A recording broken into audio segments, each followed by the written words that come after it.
Oh, when we started our training?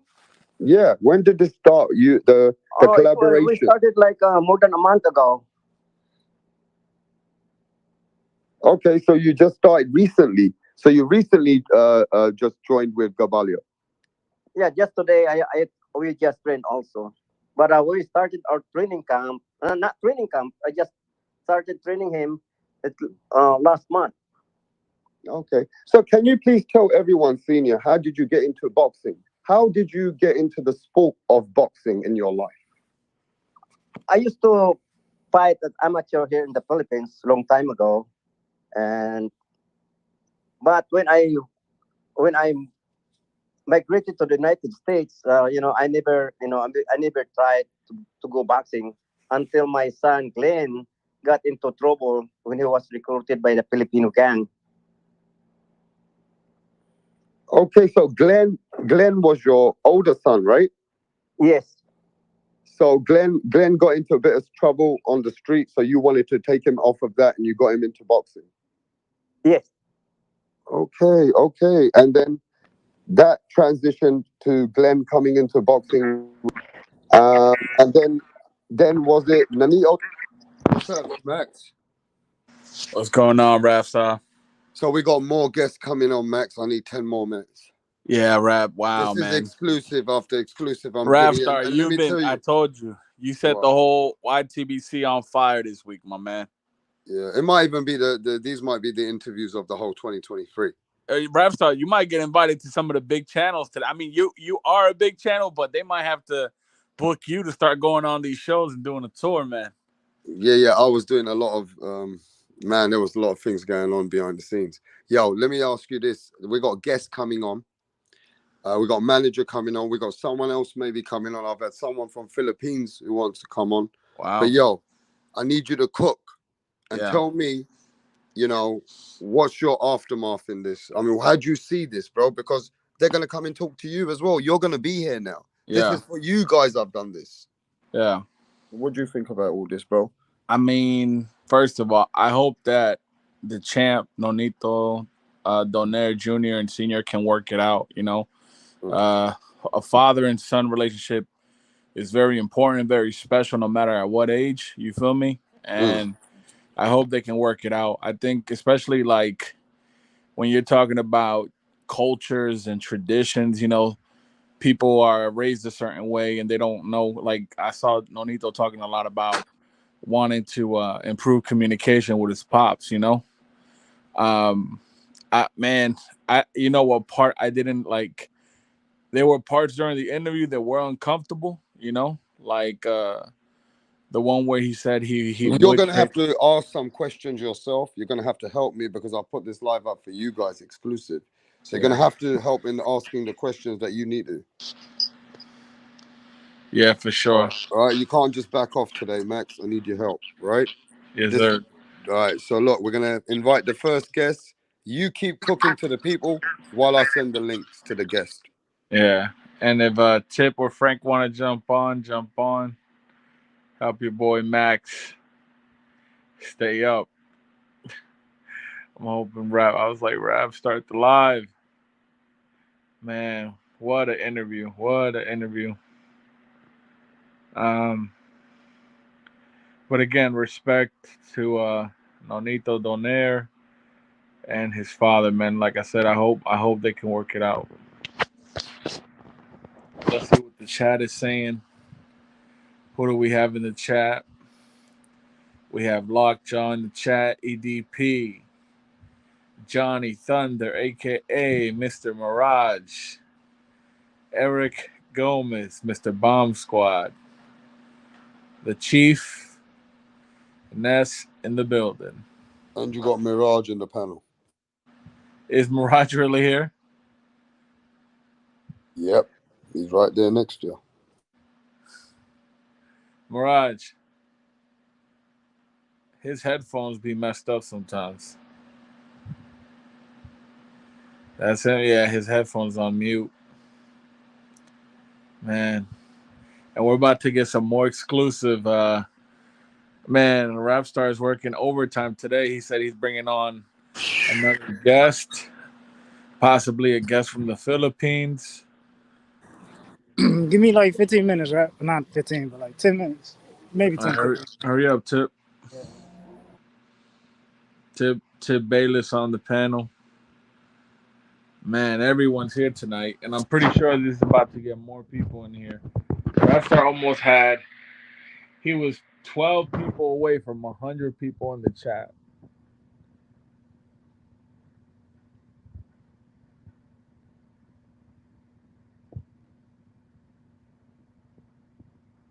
Yeah, I think people are saying this, but I think Rachel might show up on this stream. I'm not sure. There was some stuff said,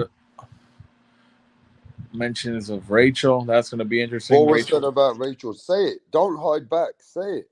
No, that he was sharing the story about how who was it? Rachel's friend went to, I think it was Rachel. No, to Nonito Sr.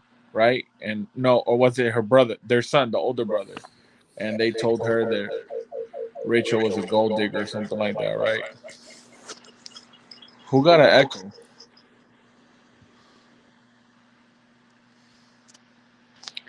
So, yeah, this is about to be crazy, man. This is about to be a crazy live stream. We got Danny Medina, the best YouTube channel, Rapstar Boxing Knowledge and Punch Drunk. We got the General. Who else? We got Pat Greedy in the chat. Man, they left me up here by myself. I'm about to fall asleep. I'm trying to stay up.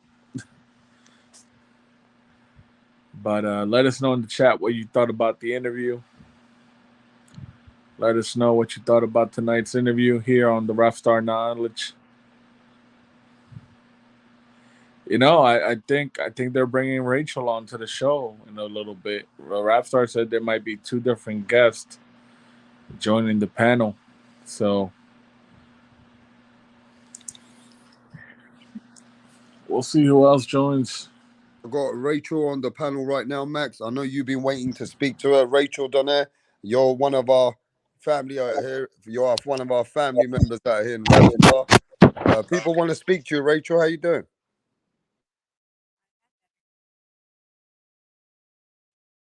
Rachel, how's it going? You're on mute.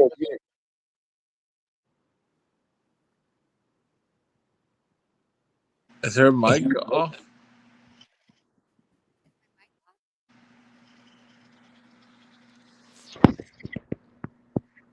Rapstar, what's wrong with her mic?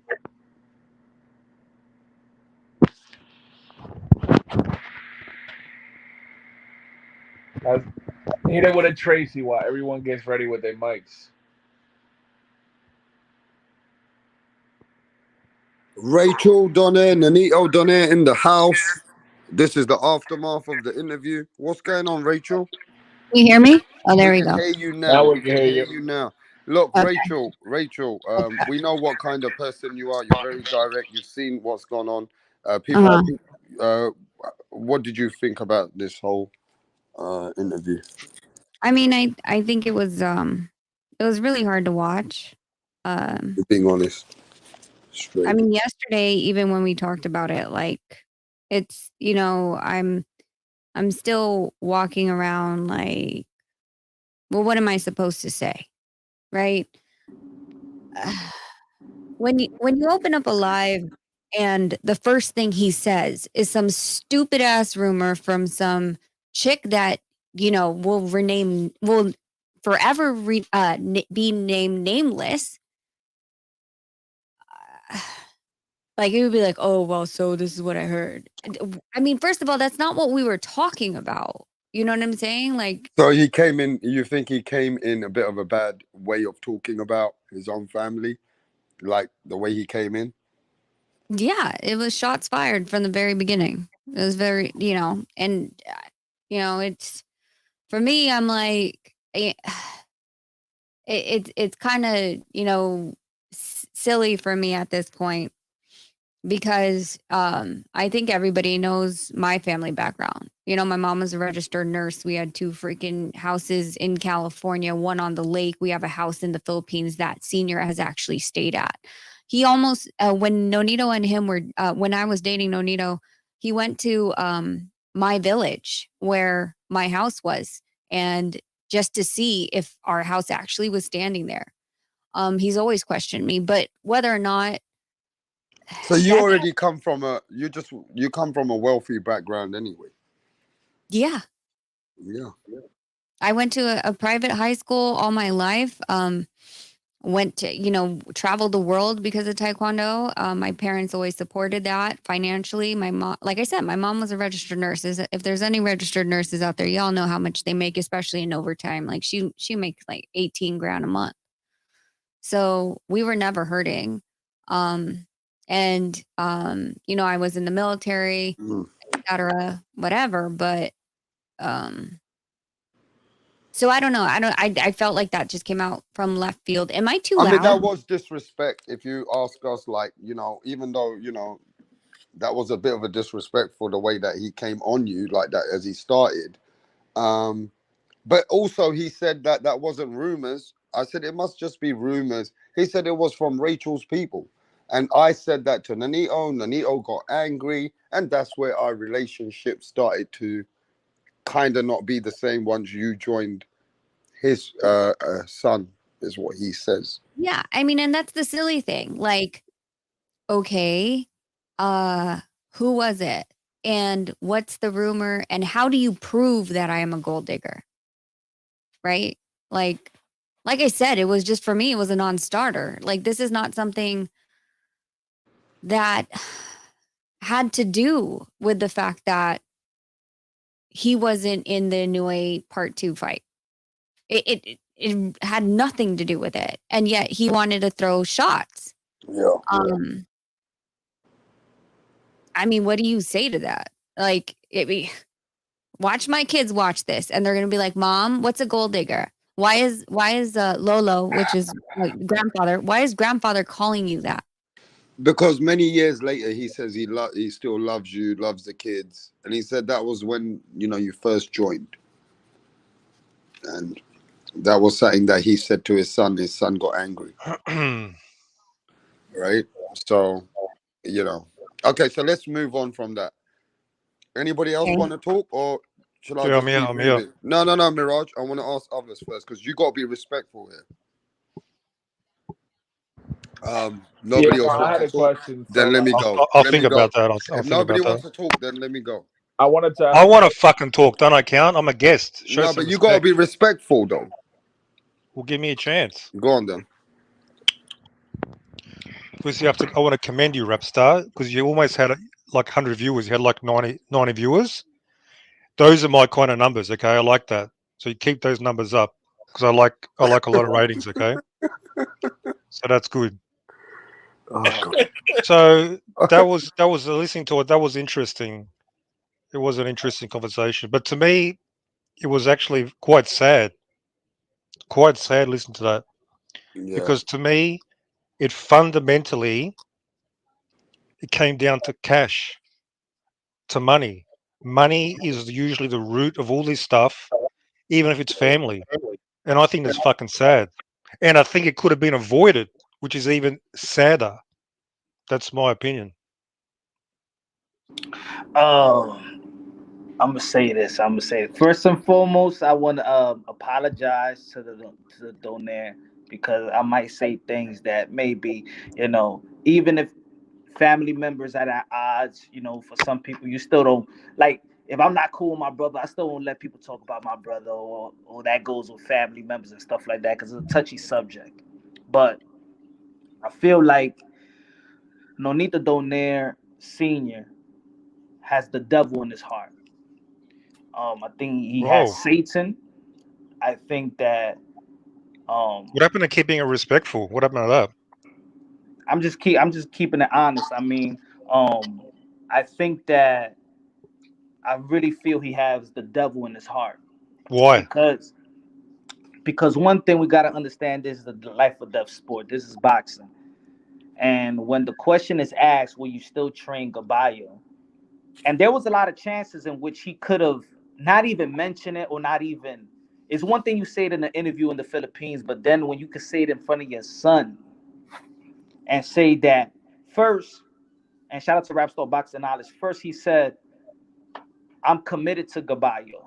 No, you always be committed to your family. You always be committed to your son.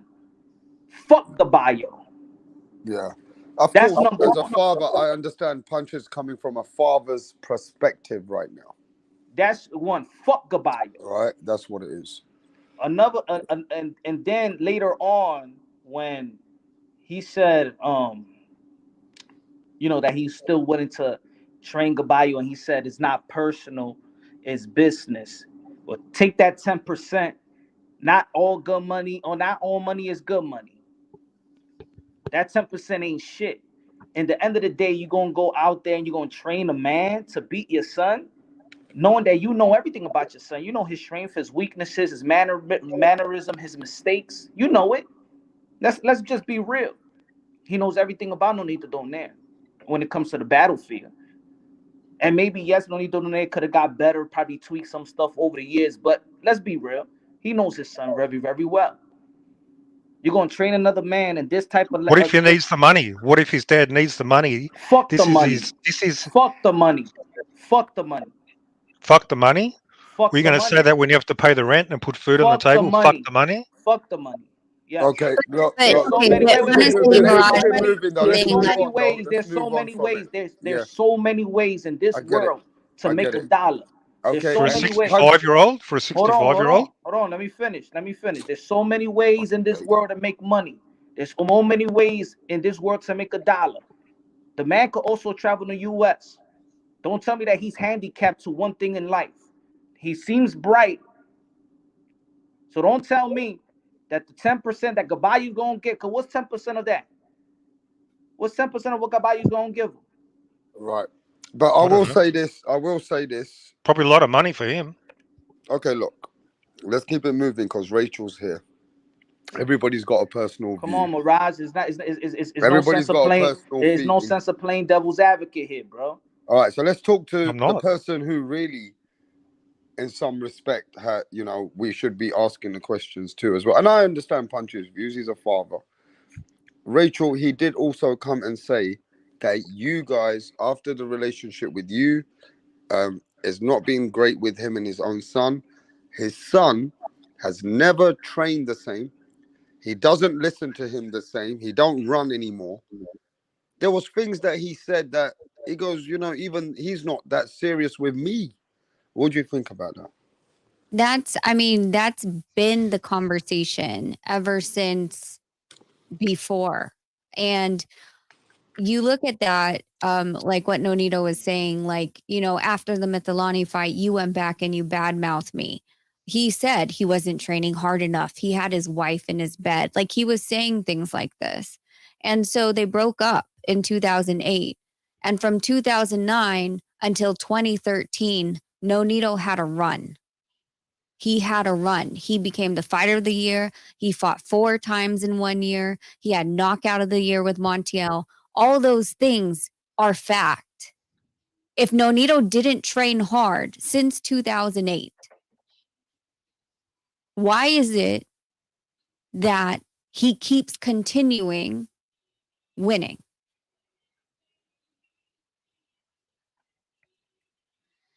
Yep. I mean, Yep. it's literally like I said, like this.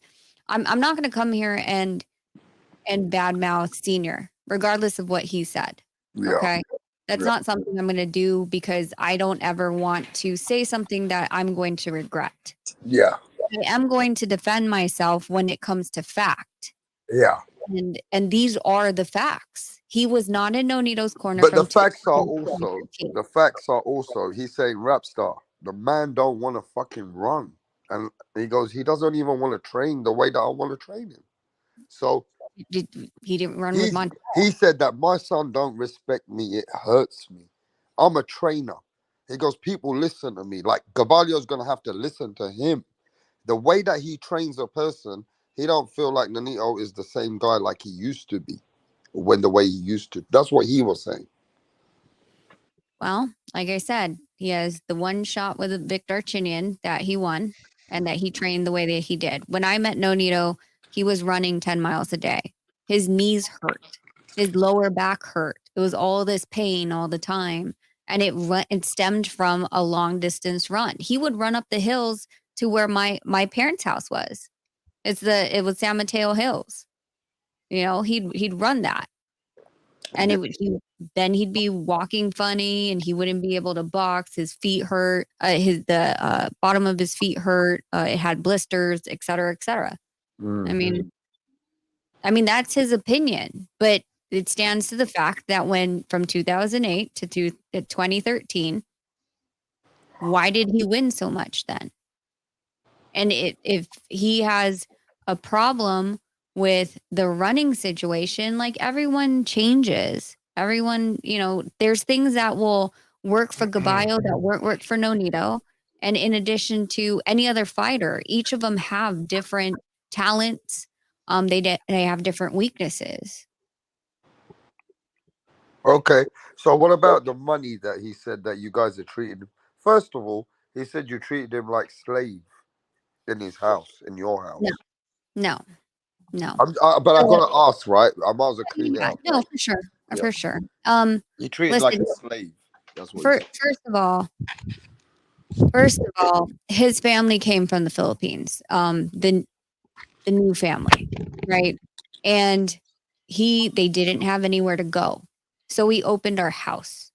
And after this, they continue to see my parents who come over to the house, watch the kids, come over to the house, watch the kids, come over to the house, watch the kids. And eventually it came to the point where they felt, a senior said one day he's like, you don't have to keep calling your mom over. And my dad was still working at the time. So he's like, your mom's coming over watching the kids, your dad's not here, or when he comes, he's tired. He's like, if you guys are just going to go out for a couple hours, then just leave the kids with us. And considering that normally his entire family is in the Bay Area, they don't see our kids as often. So I didn't think anything of it. I didn't think I was going to have to, put a contract or anything like that when they stayed in the house. Like, hey, if you watch my kids, you have to, sign a contract that you're doing this freely and out of, the love of his kid. Just the fact that he's saying right now that he loves our children and then says, but you left them with us. I'm confused. It's not like, and we're not talking about, oh, let's go party for 5 days on a binger and never come home. That's not what we're talking about. Yeah, business, work. Business, but- work, dinner, we have to go. But what Rachel. do you think about what Mirage said? He's a 65-year-old man on Social Security. You guys only paid him $1,000 for Gabalio. You only That's a paid lie. him. Okay, so we're going to talk about that, Rachel, then, because Mhm. he's saying that you only paid him $1,000. Then he goes, when they paid me 10 grand, that was only a small amount of money for a fight like Inoue. So he also says that you guys have been downplaying him, treating him like he's some nobody. Now, Mirage also said that a 65-year-old man, how's he going to feed himself? He got to train somebody. Understood. I understand completely. You understand that, though, right? I completely understand. Okay. Yes. So what did you pay him $1,000 only? I did not pay him $1,000 only, and that bank account is actually closed. I'm trying to get into it right now because I switched banks, and as soon as I do get into it, then I will bring that up. Okay. So how much did you pay him? Is he lying? I honestly don't. I know it wasn't 1,000. That's Okay. disrespectful. So So first of why all, would no. he get Well, it was paid seems. such a wait, Mirage? Why would he get paid such a low figure? Was it because he never turned up? What is it? What is it? He's never turned. Like, here's the thing. When we talk about this, this is exactly what it is. So follow my timeline. When he decided to leave, and it was around the Juarez fight, that was in 2013. 2015 or 2016. He went back to California. From that point on, he refused to come out for camps. And Nonito had then Carl Frampton, he had Bones Adams as his camp and his trainer. Then after that, it was Kenny Adams. Kenny Adams had to train him for the Burnett fight.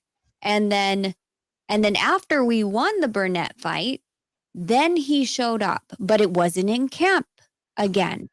It was in Louisiana. He showed up at the fight. I think this is missing the big picture here, Rachel. What I'm trying to talk about.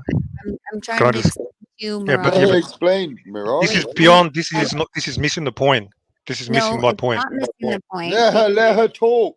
Because what you have to understand is when we bring in other people, these people also require their 10% as head trainer. Mm. So when he decided not to be in the camp for these fights, Yeah. then he's making this conscious decision to hand off that payment to someone else. Now, when he was in the corner, did he not get paid? Of course not. He still got paid. But how can he lose his 10% share from a guy who fights and makes like, nearly under $1 million or whatever? How can he lose that share of these fights? Is what the fans probably want to know. Because we had to pay Kenny. Okay, other people which stepped in. He wasn't, yes, correct. He wasn't there during the 12 weeks of the camp. We had to pay Kenny Adams or Bones or whoever the head trainer at that time was to be there for 12 weeks with us every single day. And then his dad would show up.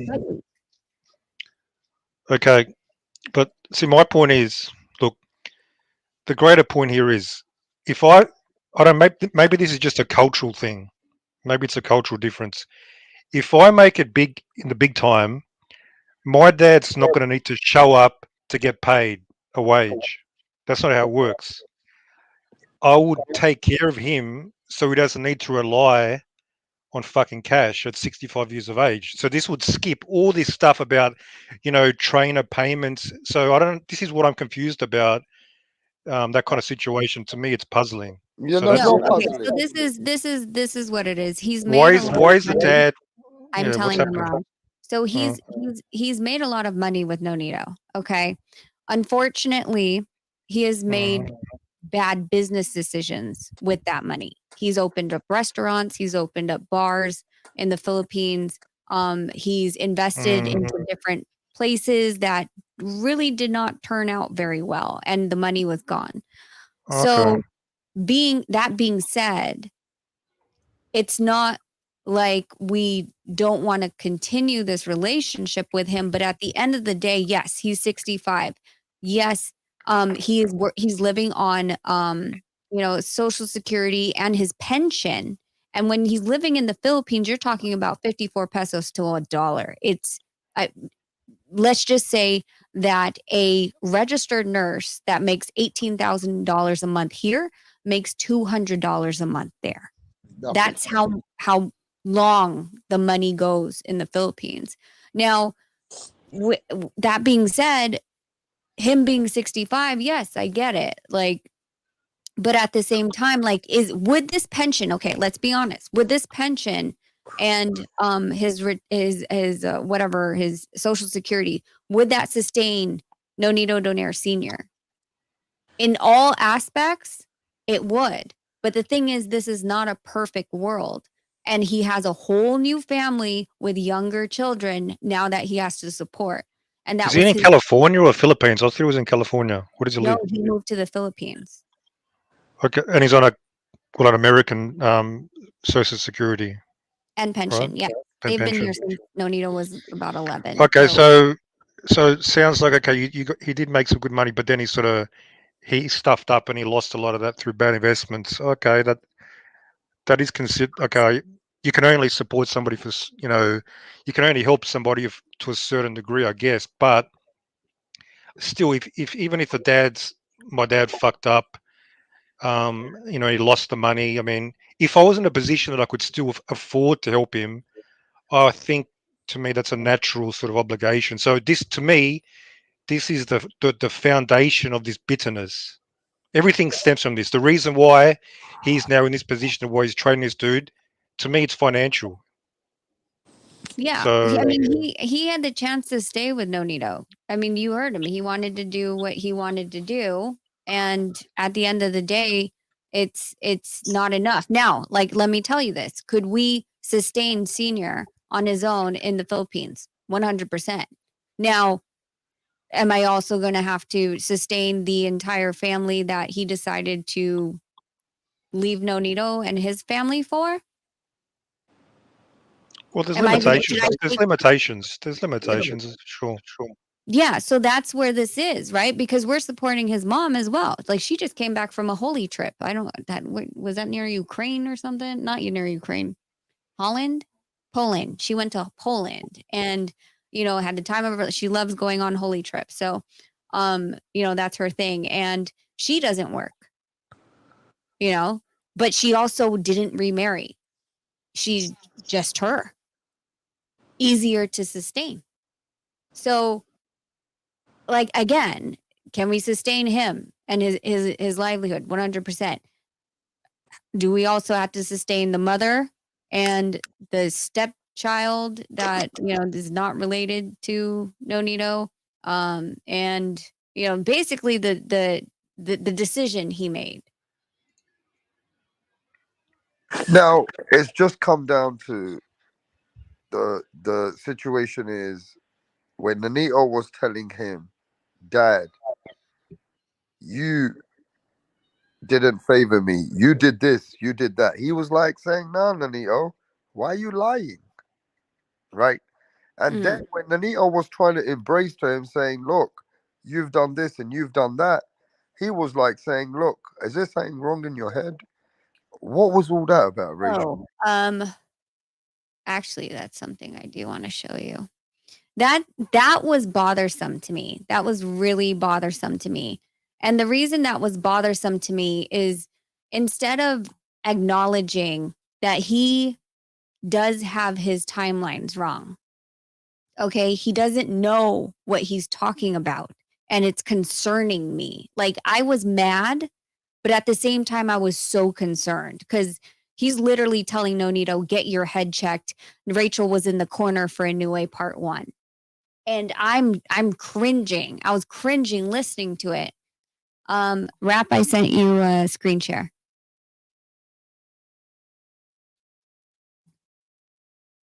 Who's in the corner?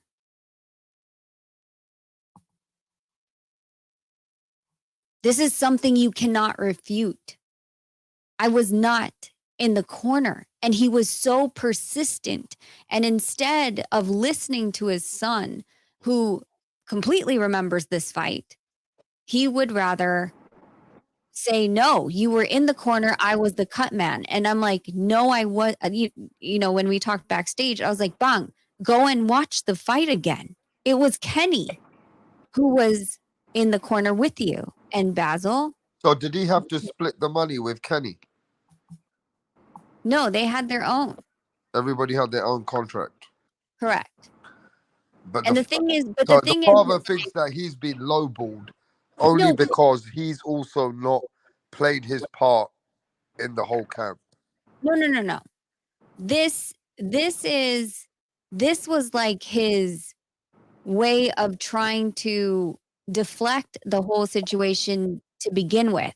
Remember, he said you were in the corner for Inoue 1 and I was just a cut man. Why were you the head trainer? What are you talking about? And to turn around and say your son, you must have gotten hit too much in the head. You need to go check yourself. Blah blah blah blah. This is scary to me because I want to be extremely upset. Yeah. But it's concerning because how do you not know the people that were in Inoue 1 right next to you? I wasn't there. And yet you blamed me. I don't understand this. I don't know how you blame me for this situation. How was I the head trainer and you were the cutman and you were really upset about it, but I wasn't there? It's like I have to be the scapegoat for him. Right. I've always been the scapegoat. What about this thing that you've been the trainer always as the role, and he's been the person that you've tried to treat him like a cut man? Nope. No. I've never been the head trainer. You guys can look it up. It's been him. It's been Bones for Frampton, Kenny Adams for the what's it called? For the Burnett fight. And then I've never been the head trainer. The only time was Ubali. So somewhere along the line, he just thinks you've just took over like his son's. Like when you came, he felt like, you know what, he's lost grip with his son and he's not getting treated right. So that's just his views. I understand you've showed me everything that he was in the corner. But as far as this, you know, getting not hardly any money and stuff like that, you know, you agree with him in one thing, that he's got to feed his family, correct? Of course. But can I say Yeah. Yeah. Punch. no? Can I say this? But I mean, if he could forget that he was in the corner, then it also then people gonna question him. Did you really get $1,000, man? You forgot that you was actually the head trainer in the Inoue fight. So you probably, when you say you got $1,000, maybe that's in your mind as well. Maybe you thought So, that you got $1,000. so Rachel, you can't tell us how much you got yet. You can't tell us how much and just settle this. I just told you that I switched from Bank of America to Chase. Yeah. So I don't have access to that account, and I have to pull and call my banker But Thursday, Friday, tomorrow, but- and ask them to get me back into the thing to look up all the. So you have no idea how much he was getting paid at all. Not from the top of my head. I mean, if you really want me to sit here and look through all my emails. No, I just thought you'd have an idea at least. Okay. Fair enough. I mean, why would he have got paid so less money? He only turned up a little bit. It was not that anywhere near that. Even if it was 10,000, I mean, is that a lot or not? One thing that my dad is notorious for, and like every a lot of Filipino fighters and trainers, is they like advances, and there was never a fight that he has not advanced any money. So if he had 1,000, if that was the case, that means he had a lot more coming in there, because like you give advances, right? Yes, he always asked for advance. I gave that to whatever I need to promise on. He's always had advance. Rap, give me one more screen share, and I'm not screen sharing anything anymore. Okay. Just because I want this to be settled. This is a screenshot. This is a text message between me and Senior. And if you look at the date, it says February of 2022. He states, I think I'm just not going to go. I don't have nothing to do there. I don't want to burden of June, which is Nonito. Good luck for his upcoming fight. Thank you for inviting me. I reply. What do you mean I don't want a burden? What does that mean? Trust me, I have no idea. So a burden means that he's saying to you, I don't want you to my services are feeling like a burden here. So why is he belittling this situation? Okay, well, I don't know, but I think part of that is, maybe this is just my own opinion from what he's saying today, that I just don't listen to him. So he doesn't really want to be there because he doesn't want it. Maybe perhaps he said that you hurt him. He said the way you treated him in the training and all that is you hurt him. Okay, so I don't know, because he wasn't at training. He hasn't been in training since 2016, so I don't understand how he would hurt him since 2016. But he knows that. But Nonito trains hard anyway. He always trains like a fucking. Yeah. This part of the text is very key to me. Okay, what do you mean you have nothing to do? Nonito's counting on you. He loves you and him on the mitts and talking to you, Papang. Papang is Senior. Okay. And he said, okay, I'll send to your email. And I said, I need the passport pictures and vaccine record. And that's how you had to speak to him behind the scenes. That's how you actually reach out to him. Look. Nonito, I'm telling him, I'm the evil freaking person who's driving a wedge between your family. The one who, causes all the mess is telling you right here. Nonito's counting on you. Yeah. But I'm the evil one. In other words, he never made it look like you're embracing this whole situation. In fact, you're making it worse. But really, you're showing that you've been trying to get these guys together. You've been trying to get Nonito's dad and Nonito back to just doing what they need to do behind the scenes. That's all I've been doing. This is a back and forth for years. This is the only like Nonito said, when they didn't talk from 2008 to 2013, I'm the one who called Senior. I'm the one who flew him out. If he's going to deny that, I have the text message on that as well. My phone records go back, way back. And Do you it's think, my question is this to the panel, do you think Nonito's dad wasn't giving his own son a chance to explain how he feels? I think Does he anyone gave agree him a with that? chance. Yes or no? I think he gave him a chance to explain. I think he didn't give himself a chance to really listen.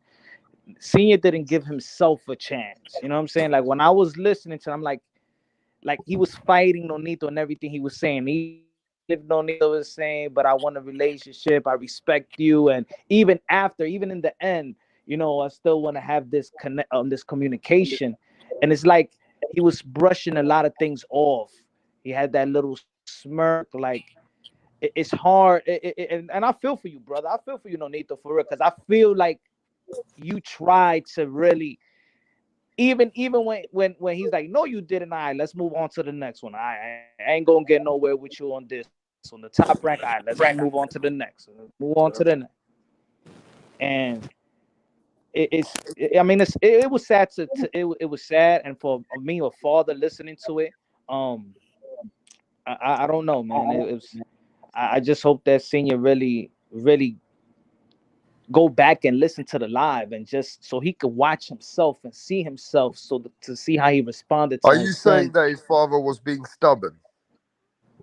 Highly stubborn, Well, in the just beginning say it it didn't as it look is, like that his that, but father was being stubborn. Is that what you're saying? His yeah, I mind think was he already was. made up. Okay, What's that? every Yeah, Say? yeah. What's 65. that? Okay, It, you it, won't find a 65-year-old that is not stubborn. That's like just That's universal. That's actually not going to true. change. So I mean, he's not going to change his opinion. I mean, to me, see, Nonito, even though you did beat up my fellow Australian Victor Chunian twice, you do seem like a nice guy, I have to admit. And you did seem very genuine. You both seem very genuine in concerns, but you just different perspectives. And those different perspectives are very hard to align. And I think that's going to be a problem. No, I I mean, because he understand. was. Oh, I my fault. understand all of that. But the thing is, I grew up with this man, and he's Mm. always look. I'm grateful for him. I am fucking grateful for all the things, regardless how strict he was or whatever it may be. But one thing is that I grew up with this man, and there was no way of getting to him. It was always his way or the highway. And why do you think Mm. he needed to prove Yeah, but I this? will say this. I saw that. No, Nonito, bro, my brother. I spoke to dad behind the scenes, right? So I saw that your dad, when the time you told him, Dad, look what you did to me in front of fucking people. Do you remember you told him that? Yeah, And he looked and he kind of smirked. He goes like, get over it kind of thing, right? right. Like for me, he shows you tough love.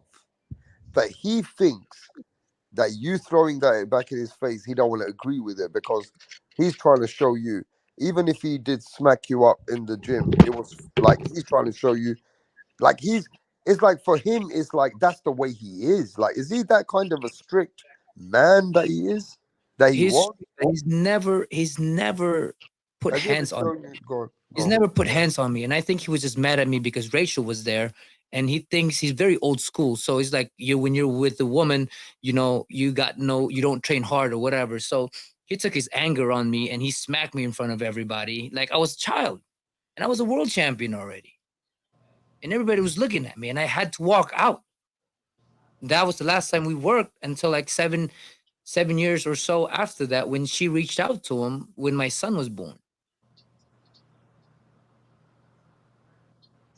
And Wow. that's the thing is like it's you know uh, I think I before the kids I would immediately go and be like I would have jumped on when they were talking and, live and said, like, you're freaking lying. I know you're lying, blah, blah, blah, blah. Like, how do you not, and it's, again, I'm thinking of the kids. I'm thinking of, is this relationship going to go anywhere?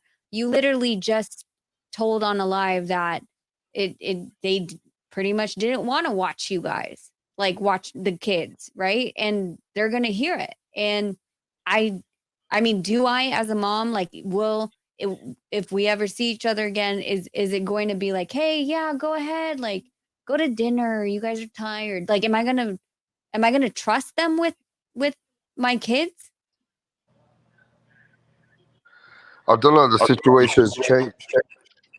The situation's changed. I'm not sure if you've closed your doors. I mean, at this point, I think the door has been closed on his side. I think it was closed a long time ago.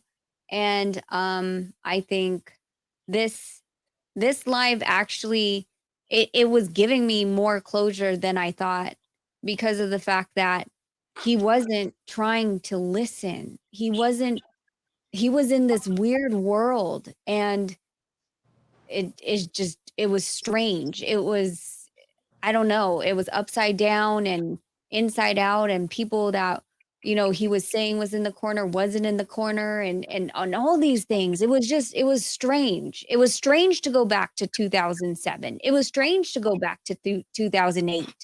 Like, I don't even know why we're talking about this.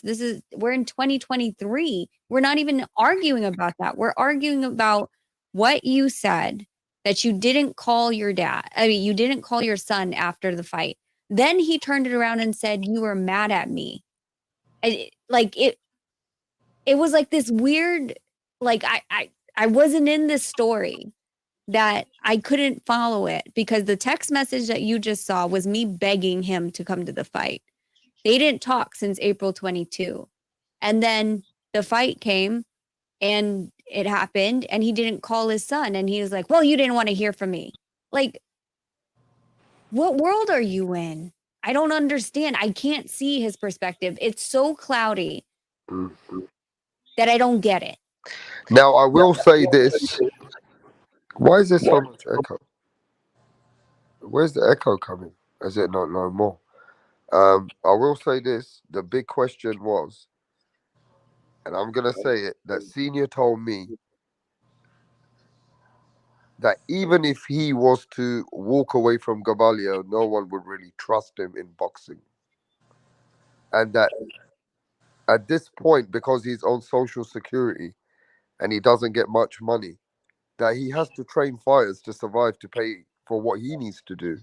That he, at this point, has to stay with his commitments.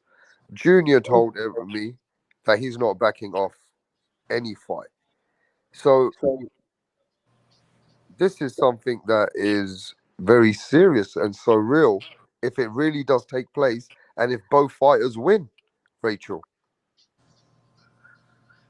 Yeah, it is. Hey, This, Eric Matigas, I see you in the damn chat. If you want to come up here and talk shit, talk shit. I'm tired of your stupid ass. well, shall I send a link? Yeah, send the link. That guy, he's a chicken. He's not going to come up. He's part of a group that's from Sean Gibbons. He's not going to come up. What's his name? Matigas. Oh, Eh? he's with the Sean Givens group out there. It's a Yeah. couple of them in the chat. Okay, well, Tip, you were trying to say something. Go on, son. Oh no, I did have a question, Rachel. Yeah. So Nonito's dad, like at the beginning of the conversation, he was saying something amongst the lines of like, when you guys first met, or like when he was introduced or something like that, somebody referred to you as a gold digger. My question was, at what point did you realize, or at what point was it that you started to notice Nonito's dad not taking a liking into you? When he told Nonito to break up with me? And when was, like, how far was that into like the relationship between you two? 2 weeks. Yeah, I kind of figured it was early. Yeah. It was 2 weeks. And Yeah. then it never, tried, then it just never. It'd be good, okay for a while. The problem. Because So what let me caught just me. say this though, before anybody speaks, I'm gonna tell everybody right now on Rap Star Boxing Knowledge. I've spoke to Senior behind the scenes and in front of you guys. I've spoke to Nonito, his wife, behind the scenes and in front of you guys. This is a surreal moment. The father needs to feed his family. He said, Rap Star, I'm not backing off. I can't. If I leave this fight with Gabalia, no one's gonna trust me anymore in boxing. My son has left. He says my son ain't gonna do nothing for me. And if I leave Gabalia, I'm never gonna get no work anymore. They're gonna call me like no trust. I'm a man of my word. I'm gonna have to stick with my word. Nonito Donaire told me I'm not backing off. So this is really history. A man is a man who's coming in as a father. He's bringing a fighter who knows the weaknesses of his son, but the son is fired up and knows that he's going to knock out the fighter that his dad's bringing. So this is surreal for me. I have to say, you're witnessing history. If Nonito Donaire wins and Gabalio wins, this is really what Senior is telling me is going to happen. Well, the problem is Rap, like, It is you what know, it is, Rachel. I want to hear no, I from get you it, and but then Punch. Go on. okay. Let Go on, Rachel. Um, the fact that yes, Matigs, come up here, you stupid ass. So I've sent the link. yeah, and he's not clicking on it. He's being just a little troll and a simp. Um, so the fact of the matter is, you know, when you say these things like that, like, oh, you know, and he said it, Rap, that Gabayo's not making a lot of money. He's not. So what's for example, let's for example this, okay? The fighter, he doesn't have this fighter, but look, I want you to look at the numbers that Filipino fighters normally make. On a purse bid between Jade Bornea and Fernando Martinez, Jade Bornea is getting $8,000 for a world title fight. Okay, what's 10% of $8,000? $800 for a 12-week camp or more. All these things that, you know, in the Philippines, they don't make a lot of money because they have one promoter in the Philippines, then a promoter here. So that's 30%, plus a trainer, that's 10%, plus how much it costs for them to train here if they're training here, and any advances, including taxes. Okay. Most of the boxers in the Philippines do not make any money. Okay. So at the end of the day, however long we already said it, he's 65. However long he thinks he can do this, let's say 5 years, let's say 10 years, 75. Okay. With the money that he's making from these boxers, I think he then got 5 years, Rachel, to be fair. okay, 5 years. Yeah. I hope Gabayos is padding your purse. I hope at the end of the day that you feel that Gabayo is No, but more Rachel, you know the business. He trains Gabayo. What's that boxing promotion in Philippines that's connected to Sean Gibbons? Sandman. What is it? Sandman. Sandman. Sandman will keep giving Nonito's dad the work because he's very respected. And I've been also reading that, you know, Manny Pacquiao has a lot of respect for him as well. Like Manny Pacquiao's had sat with your father-in-law in his house a few Yeah. times, and you know Manny Pacquiao likes your dad. Your dad's, I mean, he's respected in Philippines. So if he doesn't stand by Gabalio, he'll lose future work in his brain. Okay, but look at Rap. You just brought up that he worked with Manny Pacquiao, right? Manny Pacquiao makes how many millions and millions of dollars? Yeah. Where is that money now? You said your father-in-law made bad investments. I know, but this is my point that I'm proving. Like, it doesn't matter if he has us, if he has Pacquiao, he can have Spencer Crawford at this point. He's had it. He's been there. He's been in Pacquiao's corner. He's been paid by Pacquiao. Where is that money? It's not like he hasn't made money for him to set up a nice nest egg. But he's lost money, innit? Like you know, he's lost money. He's not been great with his finances like you have. Like he is, from what we're understanding, I haven't asked Senior this. Senior's not here to tell me that I have made bad investments, right? At the end of the day, if he's made money, he's got not much money now, so he's gone back to the drawing board, right? Correct. I'm So just saying, like, all I'm But saying is somebody has to own up to that. yeah, I understand. And it looks bad, right? Can you imagine the Philippine community? Manny Pacquiao knows your dad. Manny Pacquiao knows who Nonito is. And even, this kind of a situation going on now, it actually is looking like there's a big drift in the family. And the Filipino, you know how the social media over there is. They talk about Nonito Donaire every single day. yeah, they're gonna eat this up. The story is gonna be twisted, and it is gonna be what it is. I mean, it's not something that is that mine. You know what was funny? Not funny to me, but what was so real? Nonito's actually a bit upset about it, but the dad is trying to keep it very cordial and say, "Look, I love you, son, but it's business." And Nonito's saying to him, "You know what you're talking about? You know this is boxing. We know that we've seen. When I was a little kid, when I saw Nigel Benn fight Gerald McKellen, I was a little kid, and my older brothers knew Nigel Benn, and then I saw Nigel Benn what he did to Gerald McKellen. On my life, I never thought boxing was ever a game anymore.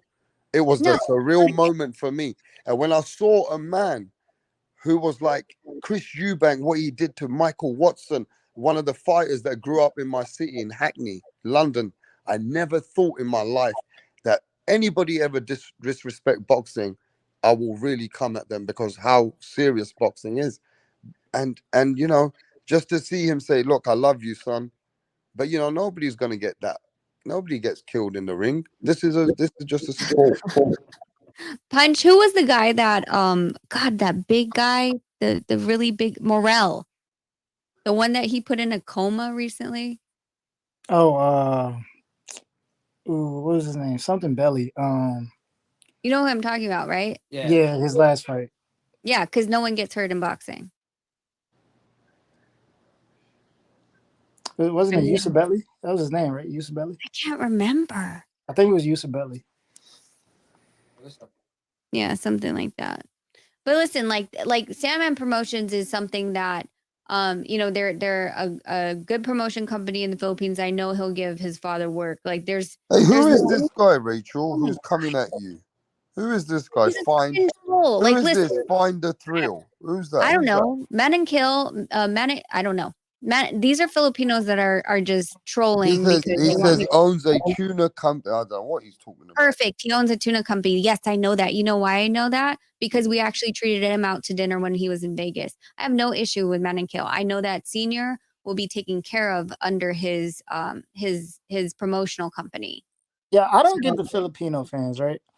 There's I a don't No, guy the in the thing about Filipino fans is they're very assumption. They're all about assumption. If they hear it, you heard it from my dad. You heard she's a gold digger, and he's stuck with him.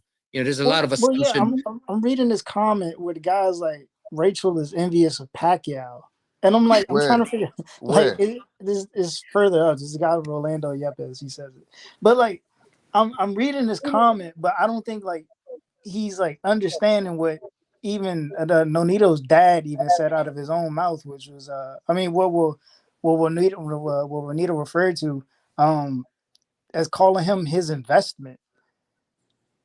Like Yeah, like it's kind of weird. Like why would you say that? To be honest, to be honest with that, I've that's not the first time I heard it. I think, to be honest, I've heard all the fathers. I'm gonna say like that. All the fathers that I know that train their son, they've all said the same thing about that they are an invest. They not that they are an investment, but they made the investment. I literally, to be honest, heard that from every trainer father that That I I know. made the investment in my son to be great. What do you mean? Yes, yeah, like I made the investment in my son to be great. you are That's the different. investment. Yeah. Yeah, but But I don't think the way he was saying it was as in training. It's like no, like you're my money maker. You know what I'm saying? Like it's not like he was saying saying I'm investing my time. No, he wasn't saying that. It's like the way he put it was like, nah, I'm investing you to make money. You know what I'm saying? I think Like for me, I for my personal benefit. like I could see it. I could see it how a fighter could take it. Like I could see how Nonito could take it because he's the product. You know what I'm Yeah, but saying? I think let's I talk about the key factor, Punch. Why Mr. Senior came here? Why do you think he came here, Punch? the things that probably Nonito Donaire said Yeah. You about know why they he came here? Let me He had tell to clean you. his image. Let me tell you why he came. He was a bit hurt about it himself, about what? about saying that, he just wanted to clear the name that what situation he was in and how he felt. And he's trying to say, look, man, rap, I love my son. It ain't like I'm that bad guy. That's why he came here. Yeah, but I think that I mean, yeah, you could say certain things like you could say, I mean, you could say that I love you, I love you, I love you, but then you got to show it. It's all actions. So yeah, you could love your son, but then do you love your son enough not to train a guy to fight your son? Do you love your son enough not to have money in the way? Like we all know, like I respect that his father is training and trying to make ends meet and things of that nature. But even if it comes that, and I But also and this I is also crazy, and I Punch. also Would hold on, you hold trust on, a hold on. man? Go on, go on, go I, on. oh, and I also respect that. I understand what he's saying when Nonito Donaire. I thought he was gonna go to 115 because Nonito Donaire did say that. He said he wants to fight the win of Chocolatito en Estrada. He want to become a 5 division world champion. He said it throughout the year. You know what I'm saying? So I understand if his father. I don't think his father. I don't. I don't think that his. I don't think that his father trained Gaballo to fight his son. I understand that. Like I'm not even. I understand what Senior was trying to say. I don't think that he started training Gaballo because we got a chance to train to fight my son. So I Okay. understand what he was saying. So this is Um, his approach to me, Punch. He said, I thought my son was going to 115 anyway. Right. Right? He goes, I thought my son was going at 115 anyway. He goes, I've got a chance to make some money for my daughter. This is what he told me behind the scenes. He goes, I got to pay the bills myself. They're not doing nothing for me. So can I come and clean my name? I said, okay. But at the end of the day, the truth of it is that Senior has to understand this.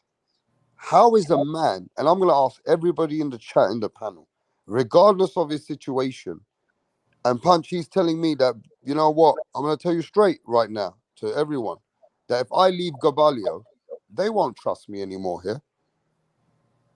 Who's going to feed him then, Punch? trust him in what way? Everybody And got to to give him work, to give him the work, right? but the Philippine what the Filipino over there, they don't have a brain. I'm not Well, gonna that's just the train. way he sees it at 65 years old, No, but right? I'm just So no, but yeah, go on, go on, go on. I'm saying no need to Donaire is not But saying you don't. gotta let me finish this though, bro. You're not letting me just finish one last sentence. But how can you trust him, even though Senior came here? If he trains Gabalio, he gets work. But if he goes against his son, who? How would you trust him then either? Would you trust a man who would train a fighter against his son? Yes or no? Didn't Mayweather Senior train I'm Yeah, I was asking just a about Haddon? to ask. simple What? question. Yes What? or Haddon no? Would and you I, but trust Oscar? a I man? to be I honest, I ask a don't simple understand. fucking question, bro. If a man's training another fighter and it's his son he's going against, would you trust that man? No, Well, what is the It's, reason but not to trust I him? don't. Yeah, I don't think that's the issue though, rap stuff. I don't. That he's not. Donito Donaire doesn't have a problem with his father training Gaballo. The issue is if would you train Gaballo to fight your son? Like if Donito Donaire fights whoever next and get the world title, whatever, that's not a problem. Go make your money. That's not the issue. The issue is if he trains Gaballo to fight him, that's an issue. So if that wouldn't be disrespect, nobody in the Philippines to be like, oh, we're not gonna trust Senior because he's not willing to train his Gaballo to fight his son. Then they all evil. They all worship the well, look, it's like this, isn't it? At the end of the day, it's a very delicate situation. But Mirage, you were saying what? Didn't Mayweather Sr. train Haddon and Oscar versus his son? He Or am never I trained missing Hatton. something? He trained Hatton He against trained. Pacquiao. He trained Oscar. Yeah, Okay, but he he Not, trained didn't. Oscar though, didn't he? not He didn't against his Well, he trained him, but he didn't go and in the ring. train He wasn't in the corner, right? contested. No, he was not in the corner. Okay. But the ultimate thing is I've never fired my dad. That's the thing that people don't understand is he was always there. He always had a spot. Is when he moved to California and I couldn't go there. He asked me to go over there. I'm like, I can't. I already set my camp over here, but he's not going because he was working. And in the past, he would tell his employer that, hey, I'm gonna go out for a couple months, and he did that. Mm. You know, it's his assumption that he thinks I kicked him out, and that's the thing with me was he was never kicked out. I And think maybe he's also made a personal choice to maybe take his own route. Do you agree with that or not? maybe he thinks that I was gonna be done after the Inoue. Maybe I was gonna be done after Magdalena or Cesar Juarez. Maybe I would have been done. You know, there's a lot of things that could have been well, in his mind because the thing about my father and you Well, saw I it. never thought about it that way. I never thought about it that way. And I got to say, we're so real over here that do you think that Nonito Donaire, after the last fight he had and as he got stopped, that maybe that even in the boxing world, his dad even thought, nah, he should He didn't retire. even call me. He didn't even He call did me. say that you should retire anyway, didn't you? Didn't He he? did. He did. He said that I should retire, and you know whatever he wants. The thing about my dad, and again, he has this assumption of what it is, and he tries to plan out his game thing, you know, and it's his survival mechanism because he never had a father growing up. He lived in the street. He slept in the street, you know, and I understand that. But maybe perhaps that's part of his survival mechanism to kind of plan things out without asking, you know? can I say something? Yeah. I honestly think that once he moved back to California, the reason he didn't come out is because he didn't want to leave his family in California By himself. Yeah, that's right. That's number one. That's the number one thing that I perceive. Especially during COVID, he didn't want to part of anything, leave their family and stuff like that. That's one thing that he is. He was very protective of his family. That to the point that they couldn't have a voice for anything, you know. And with that, I totally agree with Rachel on this one, is because definitely he was afraid to go and leave them for a couple months in the camp because he's always brought them. He's talking about when the new family came from the Philippines. Then he didn't come anymore. Yeah, this is big time, man. This is one of the biggest stories that I've ever covered in my boxing talk. I've never had a story like this that it's come to such a dilemma that the father's got to do his job, the son's got to do his job. You know, here's Rachel trying to do the best and trying to get these guys patched up, but she's taking the backlash. Now Rachel's getting the backlash of this whole shit. Let's keep it real, all right? She's the bad person that is Yep. getting portrayed, And right? she's the one that's trying to put everybody together. She's the bad person, is what he portrayed. Always. Because he would not put any blame on me. He would rather blame it on somebody else because he always wants to speak good about everything else, but they have to have somebody to be the scapegoat. And that was her. I mean, like literally, I wasn't on the panel for a reason. I let him and his dad. I've always said, you guys need to talk. You guys need to talk. You guys need to talk. And so, me getting on the panel would have just created, more mess because of the Yes. fact that they needed to talk. His dad needed to hear him, and he needed to hear his dad. But that's the thing, right? Sorry to interrupt you here. That's the thing, is that he never heard me. In all the things that I said, he never heard me. Yeah, but your dad must be militant, bro. There's something he about was in the your military. dad. Yeah, he Your was in the dad got military. some militant kind of a attitude, like with no emotions. He reminds me of some kind of old school kind of Godfather kind of talk he's talking. He didn't even realize that he's hurting his own fucking family like that way he was talking. And then he tells Rachel, I didn't say nothing. Yeah. And then I gotta be honest, Rachel, you know I don't talk behind the scenes, but when he said to you, I never really said nothing. He did say something. He was, and by him trying to hurt his own family. I'm gonna ask Senior this next time if I speak to him when he comes. Do you realize that those talks can hurt your own family members? I I don't mean, think he really yeah, go on. cares. Like, I mean, he like Nonito said, Nonito, So he he'll don't care. He don't have emotions, Rachel. He's no, like no, an no, no. He doesn't. unemotional person. He literally doesn't care about me. It's. I mean, as much as he says I love Rachel, then why, again, why are we bringing up 2007? Why are you saying Rachel took head trainer and I was cutman in New A1? Like, why is it constantly my fault? And yet I'm over here texting you, I'm begging you to come to the fight, I'm doing this, and he forgets it. Like, it's, for me, it's, I don't think he forgets. I really don't. I'm giving him, I mean, I don't, I'm saying that he's forgetting it because, like I said, it's sad to see that he doesn't remember who was in the corner. So no, I think he very much remembers who's in the corner, but he's trying to, like Nonito said, he's scapegoating you for blame. Hey, Punch, I'm going to ask you a straightforward question. Are you there, Punch? Yeah. He's trying to say that, when a woman breaks your family and you know that kind of talk. And Senior was saying Rachel's basically broke that situation between him and his son. Yeah. Well, yeah, he said that when he brought up the gold digger situation and then the investment. Punch, in that aspect, he's trying to say if there's no Rachel, I can do better for my son. Mm-hmm. Right? That's exactly what he said. And in boxing, that's Is that why trainers are like that, Punch? That's Well, like TFUMO Senior doesn't want no women around him, like his wife and all that stuff. Is he like that? I mean, yeah, look, that situation is documented with Teofimo. It's documented with other fighters.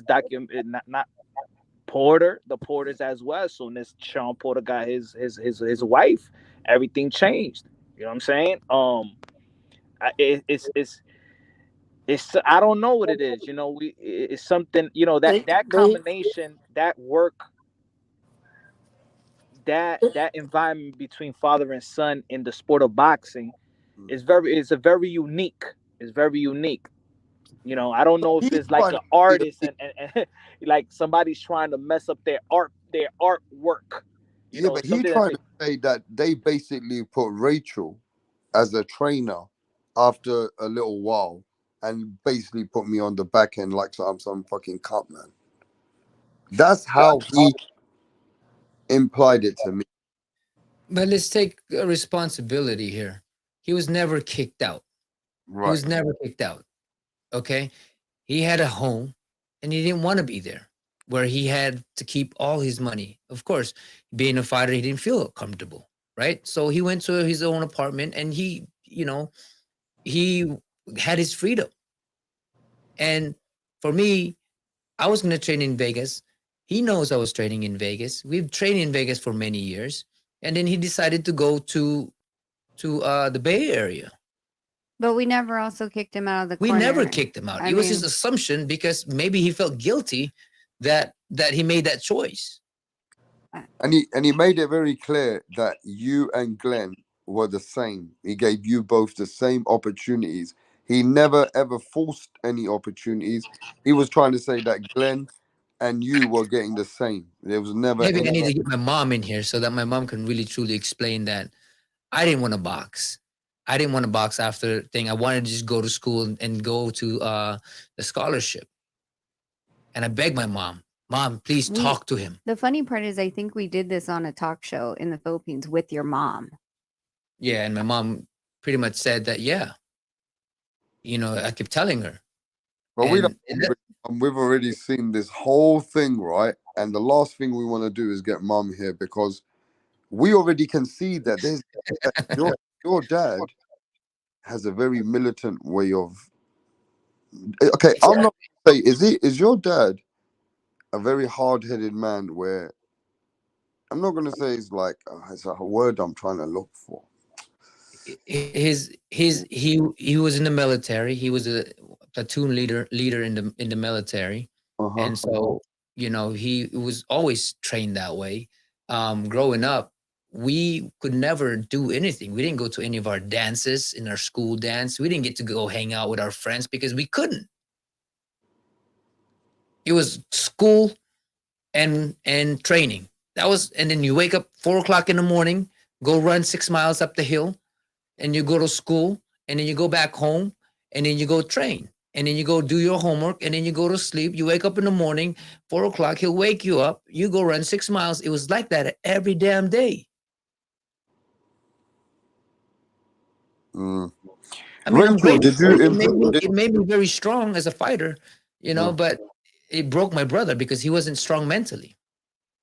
Right, I got you. I got you. Right. So there was a time where it was just too much. Yeah. And that's why my brother couldn't perform. Every time he was the gym champion, he'll beat the crap out of everybody. He'll beat the crap out of me in the gym. Oh, really? He was Yeah, but then he'd give me black eyes and everything, and bruises and all of that stuff in my face. No, that's what I mean. Even Senior said it. He couldn't pull the trigger. And he couldn't pull the trigger. But he said that I There was knew that so when much pressure coming from my dad. he said when I knew Nonito was gonna fight Vic, he goes, I had a feeling my son could beat him because he was a bit bigger than Glenn.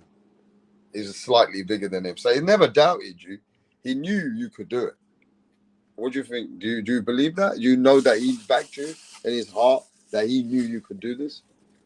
In that fight, yeah. We He trained knew so you could. hard for that fight. We knew that I was gonna beat him. We knew in ourselves that the thing was, in the amateurs, he's never doubted me because I've always won nationals. I've always won tournaments. With my brother never won anything. And maybe that's why he's so pushing him all the time, is because my brother never won a national. When he got to the finals, he never could pull the trigger to win the nationals because of the pressure my dad put on him all the time. And the pressure, maybe my dad didn't put it on him, it's just my brother put it on himself. Yeah, it happens that way sometimes, isn't it? When a man puts the pressure too much on himself. And with me, I'm gonna say this because I was, because of the feeling of not being seen, that made me become this person that strive for greatness.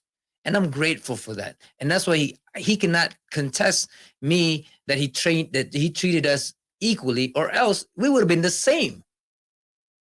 But I was a guy that was never seen in my family, and that's why I had to try harder than everybody else.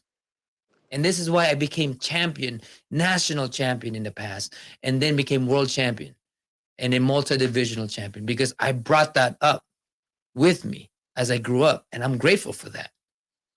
But unfortunately for my brother, who got all the love, couldn't pull the trigger because he had an expectation to meet. Now, how did you feel about when he said that I could train Gabalio to beat anyone? Because if he listens to me, he'll win. I mean, that to me tells me that his mindset is in a way that if he's, you know what I mean, he's just that way, that he has to back Gabalio now. I mean, he put himself in that situation. Again, he has to own up to that, right? He's in the Philippines and he needs that because he can't go back on his word because these people rule that area. Now, I understand that. Can you explain that to the casuals? What do you mean by that? Because he, that's his job. That's his job. Where the fighter in his area, Sandman Promotion, is the only job that he can get in the boxing world, unless he goes back to the United States. Now, that's, again, I'm gonna go back into it. The root of it is because he left me. I didn't kick him out. He left because I don't know what the reason is. I never kicked him out. That's why he was always coming in and out, even though he was not in the training camp. Even though he was not in the training camp, guess what? He was still either my cut man because I needed his voice, because I already have a head coach. I can't put him in a head coach when all these guys spend 2 months, 3 months, or even a year training me. It was his own decision that brought him where he is, not because I kicked him. And he has to own up for that. I never, ever pushed him out of the way. It was his own decision that brought him to where he is now, and he has to own up to that. Okay, I got it now. He basically took that decision, but his defense is in that period, your communication with him wasn't great. Rachel showed there was communication before, and his defense to that is that he also never got like you moved on. He could see you moved on. He said something about you moved on, right? He's the one that left. He's the one that left. I have not moved on. Why do you think he keeps coming back into my corner if I've moved on, even though he was not in the training camp? I could have said, forget that. You don't even know what we're doing. But I know his capability, the way our tandem is like music. It's beautiful. It's a work of art. You can ask Belina, you can ask all these people that have seen us work. It's fucking beautiful. Yeah. And you know what? It's such a shame. What a beautiful chemistry you guys did have at once and what you did achieve together. But at the same time, you know, it's a time now that everybody has moved on. And it's just, you know, it's just one of those times now that how can it even be in our sport that we're looking at something, thinking to ourselves, like this is the only matchup that I'm thinking that he even said it himself. He never expected it to go this way. He didn't expect to get a fighter that is going to go in that direction either. It's not something that has been planned out or premeditated. Do you know what I mean? Then, Junior. Yeah, I understand that, but you know, you got to think at times too. You know, for me, I maybe perhaps he thinks that I didn't have anything because when he moved on to a different state is when I lost. Maybe he thought that I was done. I don't know. Because he never really came by and said, and I had asked me, I'm like, hey, can I go and you know, because for me, you've always been welcome to go into my camp and train with me, but he doesn't want to leave his family. And then when I ask him, why don't you go here? Well, guess what? My family has, my kids have school. I can't leave them because they don't know, nobody's driving them around. Yeah. So it's not my fault that you don't want to go and train me, that I have to ask somebody else to train me. I didn't leave. You left. And when I asked you to come get me, you couldn't leave your family. And at the end of the day, you can't For sit me, back. I'm lost at every decision that I try to accommodate him. I'm at a loss because he won't take it. And the worst and he thing makes excuses off of it. The worst thing is you got to carry on doing what you got to do to stay within your diameters of staying elite and doing your hard work and dedication and knowing what you got to do to keep fighting. You got all this distraction. And the main thing, last thing you need is people which are the closest to you, which are not there when you really need them at the most toughest times of your life. So at this time, you can't just keep waiting there for your dad. Already, Rachel's got criticism for that already. That why did you wait so long? You know, why didn't she imply another trainer when you knew that the problems were with her father? Because she also knew that, you know, there was a time that you guys were going back and forth. So at this point, you can't just wait for your dad when you know your dad's not even 100% with you anymore. Oh, it'll just be blamed on me. It's okay. No, you can't take that blame though, because you got to move forward. Otherwise, you're putting your husband at risk with all these mental problems. No. Of course. I'm making a joke out of it because, Yeah, like, I at know. the end of the day, I'm just always going to be blamed, and you know, that's why I was like, let me show this screenshot because if I wanted to kick him out, I could have. I could have said, okay, bye, don't even bother coming. And that's the thing is, I don't think he believed that I was gonna get this far, because we keep inviting him, we keep reaching out to him. You know, as you can see in the text, I'm like, we need you, we need you. But he chose not to because he wanted to, quote unquote, say he's a burden to the team. Well, and I think like it seems to me like if you keep looking back at it, he disappears after a loss. Yes, he Okay. does. Because after we lost to Inouye Part 1, he disappeared. He was nowhere to be found for Burnett. He didn't want to show up for Burnett, but he showed up for Stephen Young when we won from Burnett. And then when we lost to Inouye Part 1, then he didn't show up for Ubali, but he showed up for Gabayo. Like it's like he doesn't expect that Nonito would continue to keep winning. Oh, you really think? You think he doubt his son? I mean, Like that? the thing is, a lot of things can be said right now. And again, the door was never closed. You know, it was always open for him to come in. And he was the one that chose to leave the team by going to a different state when he knows I have my stuff over here already in Vegas set up. And every time that I had invited him to go, he said his daughter has school and I can't leave him here because they need me to drive them around. So there's always an excuse of why, but then he would show up after I win a title. Again, that's just my assumption and a theory. I didn't think about it until she said it. There's a pattern. That there is a pattern in all the losses, he disappears, and then every time I win a title, he shows up. He wants to take credit for the work.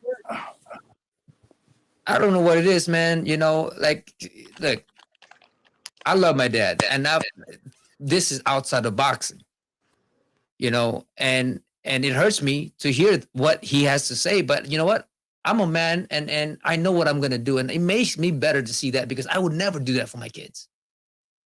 I would never, ever shape all kinds of form betray my kid.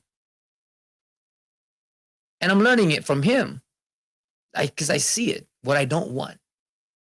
You know, as much as we have a sour taste in our mouth, but we do learn a lot from it. All the setback we have, we do learn from it.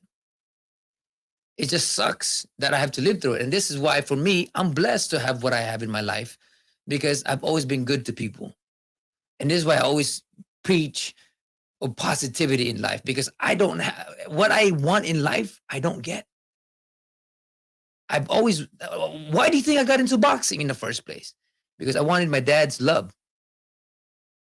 I became the person that I am because I wanted him to see me. I wanted him to hear me. I wanted him to be there for me and give me a hug and say, you know what, I'm so proud of you. And he still doesn't hear your voice. You heard it. I saw that today, that he didn't hear your voice like that. And you know what? Everybody has their own issues. No, but I'm not going to stop me from being a good person to other people. 100%. I think like that, like what he's not seeing is what, like you were saying, like he just wasn't hearing him because, you know, as much he told the story that Glenn won six amateur fights, and then Nonito was like, I want to box too. You know what I mean? Like he didn't see the reason why he wanted to box. Like it's a disconnect. He just doesn't see it. And you can't force him to see it. Sad.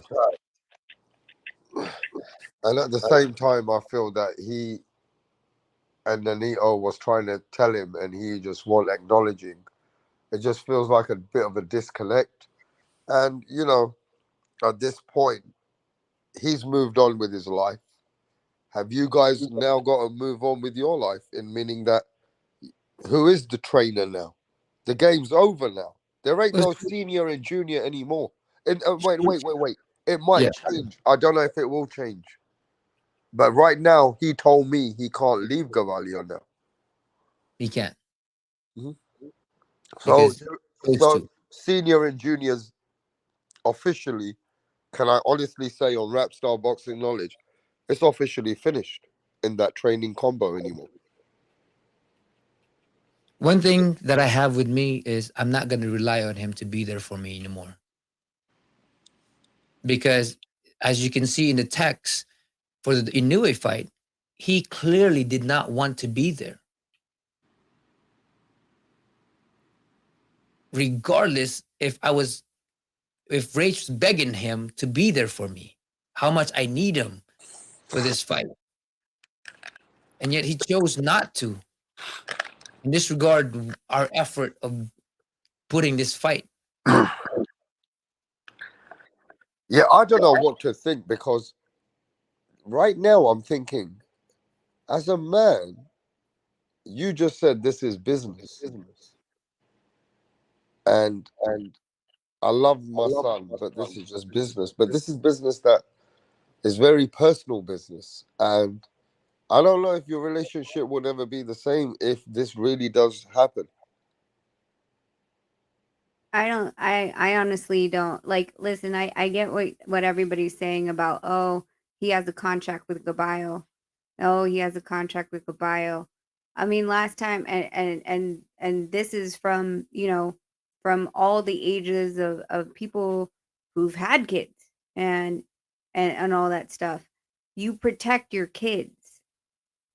You protect your kids when you bring this when you bring them into this earth. You protect your kids. I'm I would totally with not. you. I'm totally with you. So I can, I can care less about a contract, a written contract. If you get a contract to kill your child, let's just say, okay, let's take it to the damn extreme. If he got a contract, let's say he was a military guy and he got a contract that he had to take out his son. Is he going to do it because he's contracted to? Or are you going to protect your son?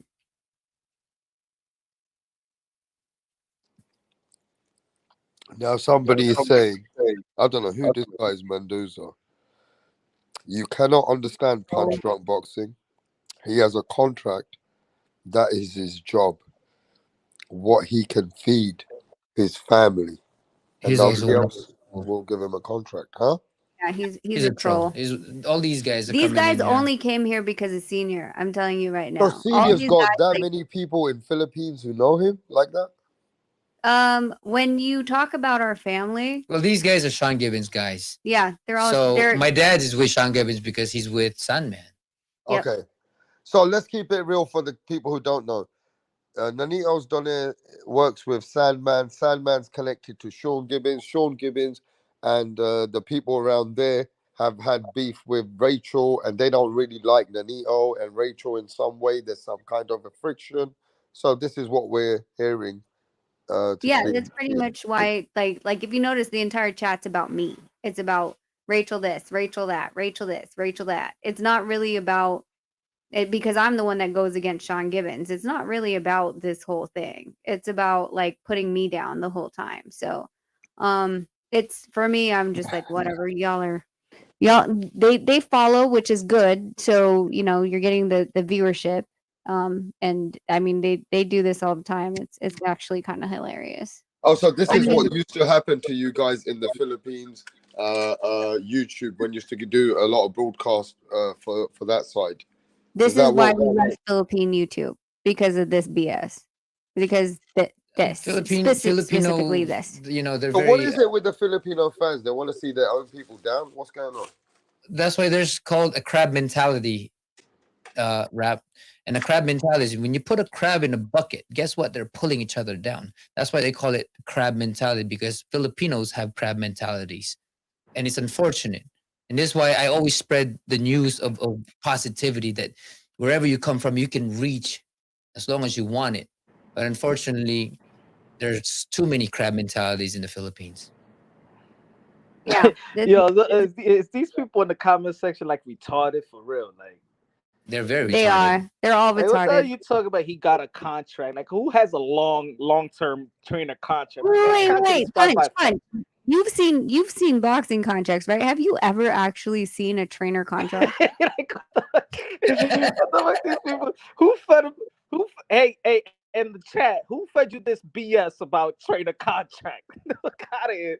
No such thing as no trainer contract, man. Exactly. Like you act like they write them down and be like, "Hey, sign on the line that when you fight this guy, this is my." There is no trainer contract. If there was a trainer contract, why don't you ask Nonito Sr. for the trainer contract? He You want said, to have one? he said, "Shut the fuck up, Punch." He was Dick Rider for subs on Manny Pacquiao. Remember me? Oh man, they mad. Oh my god, they mad, man. They mad. Punch Um, You know, it's anyway, very, man. very, very unfortunate because you have this person that really want good things to happen to people, and unfortunately, there's just too many people that are just don't want it. They're just so miserable Well, about their life. let's just put it this way. Hey, your god Sean Gibbons just got Jade Bernea an $8,000 fight. Good job. Congratulations. And guess what? He was also representing Martinez on the other side. So Somebody just sent me an email, Rachel, saying that Sean Gibbons does a lot for Philippine boxing. What do these people talk about? So he negotiated the fight for Martinez, Fernando Martinez. He was the advisor for Fernando Martinez against Jade Bernea, who he is also the advisor for, and advised both sides. Apparently, he must have been talking to himself since he advises both sides that don't do a step aside. Even though the step aside for Ancajas for Jade Bernea was $20,000, and don't do the step aside for Nonito Donaire. We're gonna find out a way. Someone's gonna pay for this. They extended the purse bid, and boom, $25,000. So yeah, $8,000 for a world championship fight. Yes, bravo.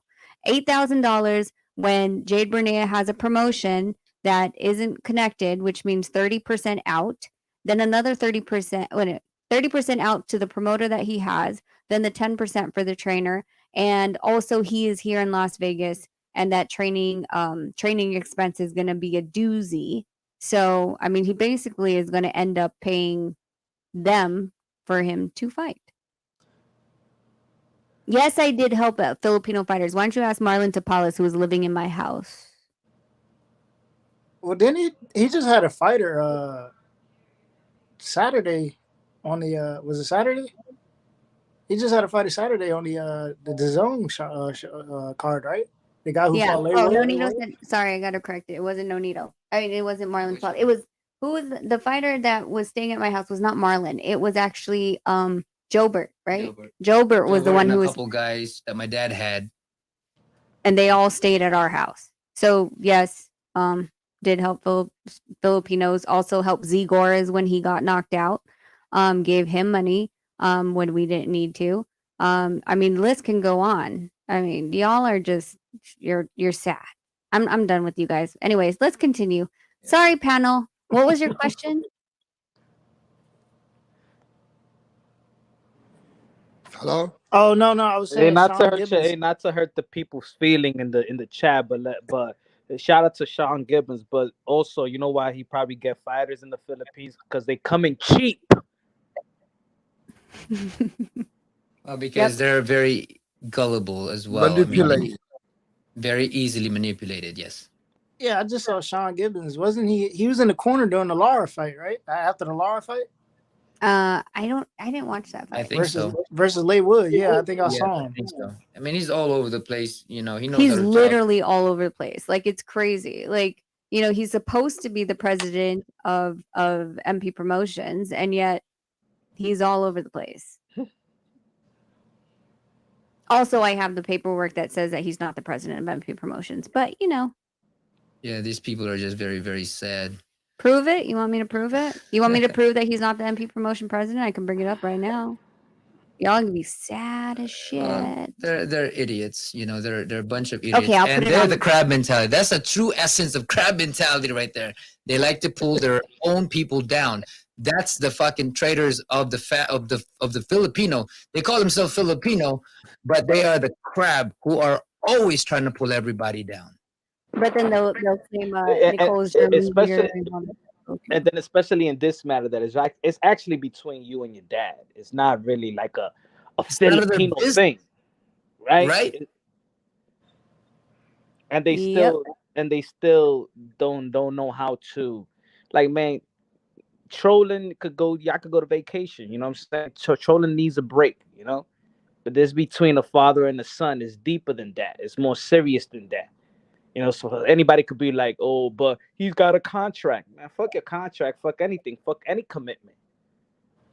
Any commitment. The commitment always go with your kids. Always go with your children.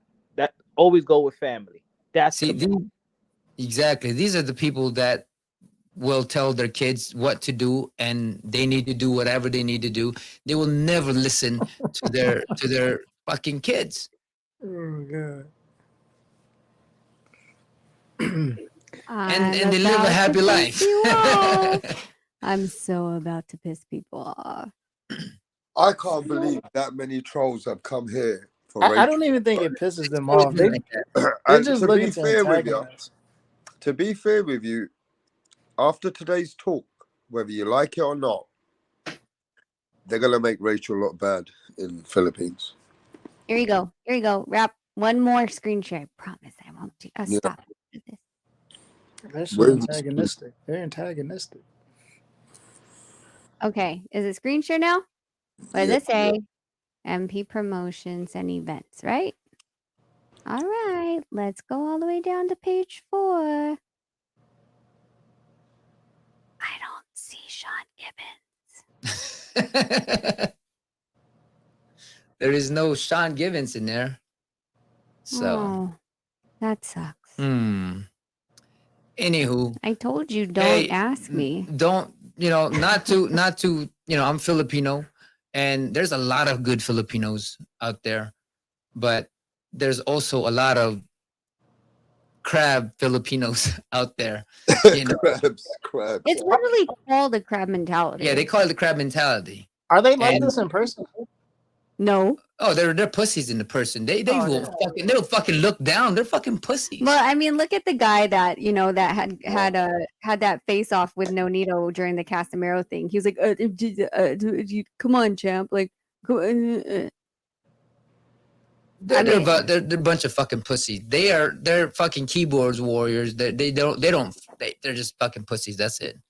When it comes down to it, I got no respect for these people.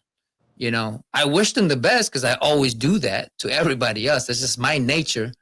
But hopefully that they do find the courage to stand up to their own crab mentality. Yes, Matigues, you are a fucking kid. If you want to be direct and you're asking if we're saying all of those things, no, you are a child. You are an idiot. You don't understand anything, and anything that I provide, you apparently cannot read. So yes, I'm talking to you specifically. I mean, since this is what you guys do. Oh, so you're saying everybody? No, if the shoe fits, wear it. Strap that bitch up like Cinderella and strut it around your goddamn house. It's about you, okay? It's about you. See, it's so funny because these are the fucking guys that ruin Filipino image. Filipinos are they're great people. They're very hospitable. They take care of people, but you get idiots like these guys who ruin the image of Filipinos. And that's just how it goes. I mean, let's be honest. Like, I don't know, Rap or Punch, if you guys have ever gone to a Filipino YouTube boxing channel. A lot of the boxing channels are there's a couple. One of them is Pow Sports. He does break down fights. He tries to stay to the sports, but literally, you see a lot of this. This is what you see, like this whole back and forth, and people literally trying to bring you down and saying things behind a computer. Some of them don't even have their own YouTube channel, so you won't even see anything that like oh, let's see what they talk about. No, most of these people are on Sean Gibbons's channel, people in the Philippines, and they don't talk about boxing. They don't talk about stylistically how they can beat each other. They don't know shit What about do it. they talk about? What do they talk You didn't even know who Bud Crawford was. Because Manny Pacquiao don't fight no more, so for them it's not. Yeah, I heard they were bad during that Pacquiao Floyd thing. I wasn't even on YouTube around the time, like watching streams, but I heard it was bad. But there's a lot of Filipino channels. The birth of Manny Pacquiao, right, Punch? It was. I mean, look, there's a lot of I'm not gonna say Filipino channel, but there's a lot of boxing channel from the Philippines that, when Manny Pacquiao is active, is very lucrative. They get a lot of views, but now Manny Pacquiao, what I'm saying, they're in a recession right now. All Yeah, them and channels. they never really followed boxing, right? And that's not a knock. They just, we had Flash Lorde.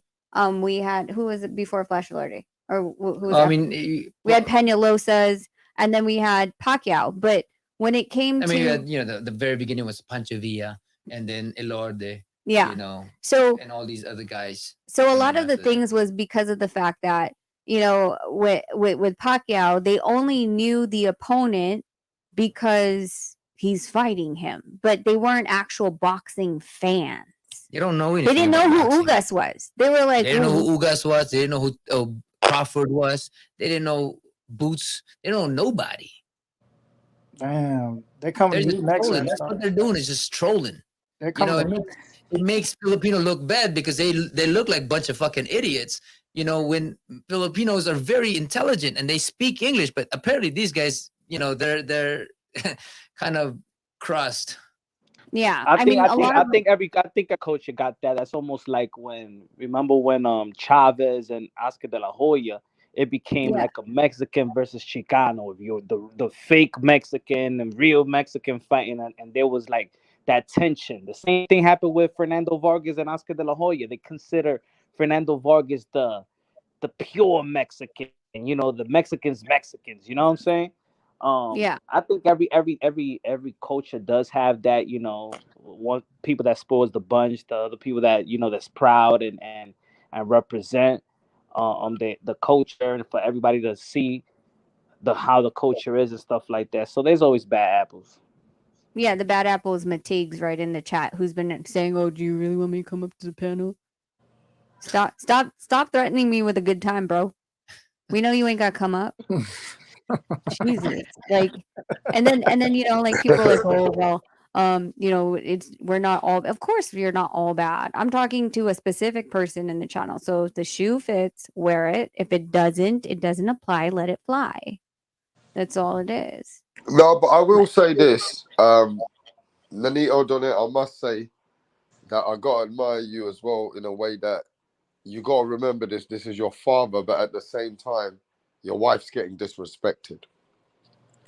And it's a very tough spot to even speak to a man like your dad, who's got such a kind of a personality that I learned today that, he's in his mindset and he's not very open book, as in like, he not very understanding to, like, kind of like, how can I say it? As an older person trying to work things out, he was set in his ways.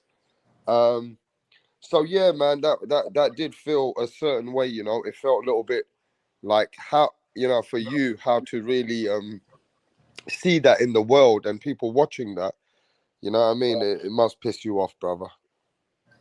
I mean, I think I'm very calm when it comes to a lot of things in life. I'm just grateful for, at least for me now, I'm grateful for seeing where I stand with my father. I was always hopeful with him, and now that I see that it's something that I can't rely on him, and I'm grateful to know that I can't rely on my father. At least now I can go with the peace of mind and say, you know what, my dad's not gonna be there, so it's okay. As compared to before, I'm like, is my dad gonna show up? Is he gonna give me a call the week of the fight? And then is he gonna show up? It was always like that. I mean, I don't know if it was backstage anymore, Rap, because it's all like mixing up, but we were like, what are you talking about? Like, when even Gabayo, like, you didn't take the 2 flights that we sent you, and then you said that, like, oh, I decided to drive, so he ended up there on like. I wanted him on Monday because he said he was coming in on Monday, and then we were in LA for the Gabayo fight. I wanted him on Monday, and then he couldn't make it, and he ended up showing up on Wednesday or Thursday. Yeah, I can't remember what day. Yeah, and and I was still grateful because he did warm me up really good for that fight. Oh, it's beautiful. But again, you never know if he's gonna show up or not. Yeah, but I at mean, least I now will say this. I'm going to defend this. I'm going to say this right now, and I hope you guys understand that I didn't speak one word what was spoke for so long behind the scenes. But I'm going to say this. And who's in the panel right now? Punch, Tip, you guys yeah. can hear me, right? Yeah. Yeah. Yeah.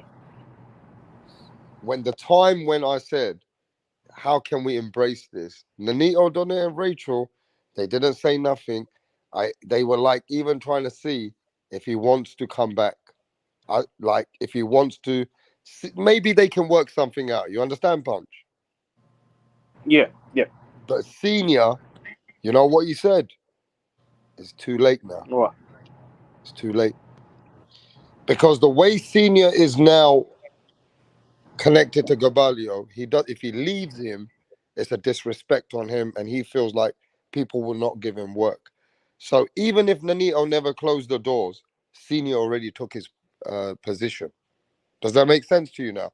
I'm gonna say that Senior already did take the position, even though he's the older man. I'm not gonna defend it.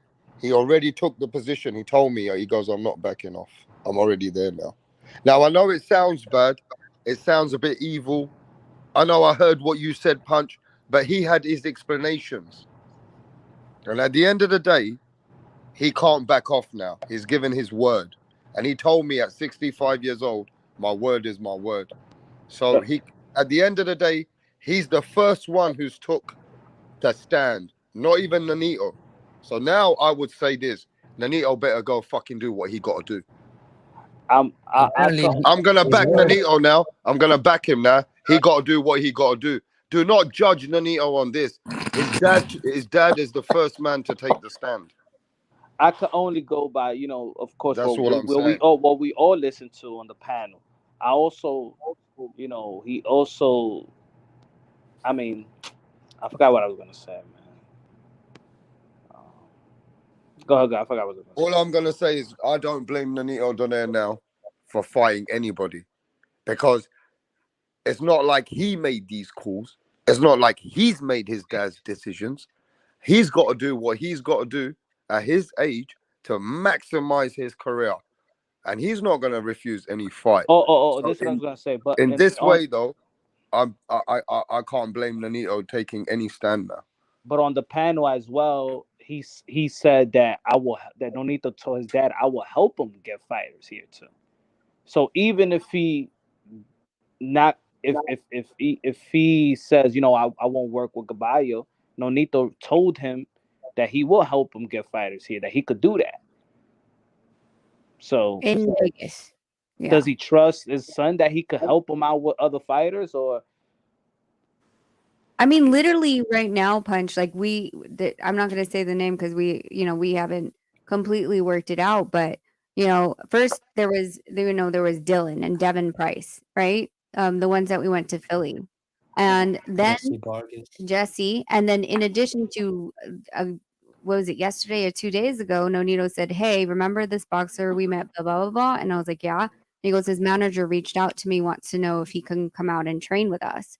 Like, this could he doesn't have a trainer. He doesn't have a trainer. This could have been Seniors had he been here, if he moved here, because this guy, I think he said they're sending him here for 3 weeks with us. Yeah, right? and I have the kid undefeated guys from Canada who doesn't really have a coach either, who wants to come down out here. And then I have the two guys from Dominican, the Dominican Republic kid who wants to come here. He wants me to train him and all of that stuff and manage him.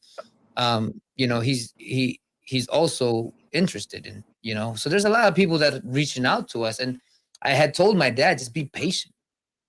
Yeah, and that's the thing, is that like it's the one part that's difficult is the fact that we have these opportunities. We literally have these opportunities in front of us, and I'm carefully treading, because I'm like, babe, when your fight gets signed, we got focus. You know what I mean? I can't deal with other fighters. And unfortunately, if his dad was here, we'd be like, listen, you got 6 hours in the gym, like one fighter after freaking other, like boom, boom, boom, boom, boom, boom, boom, lined up with fights to go.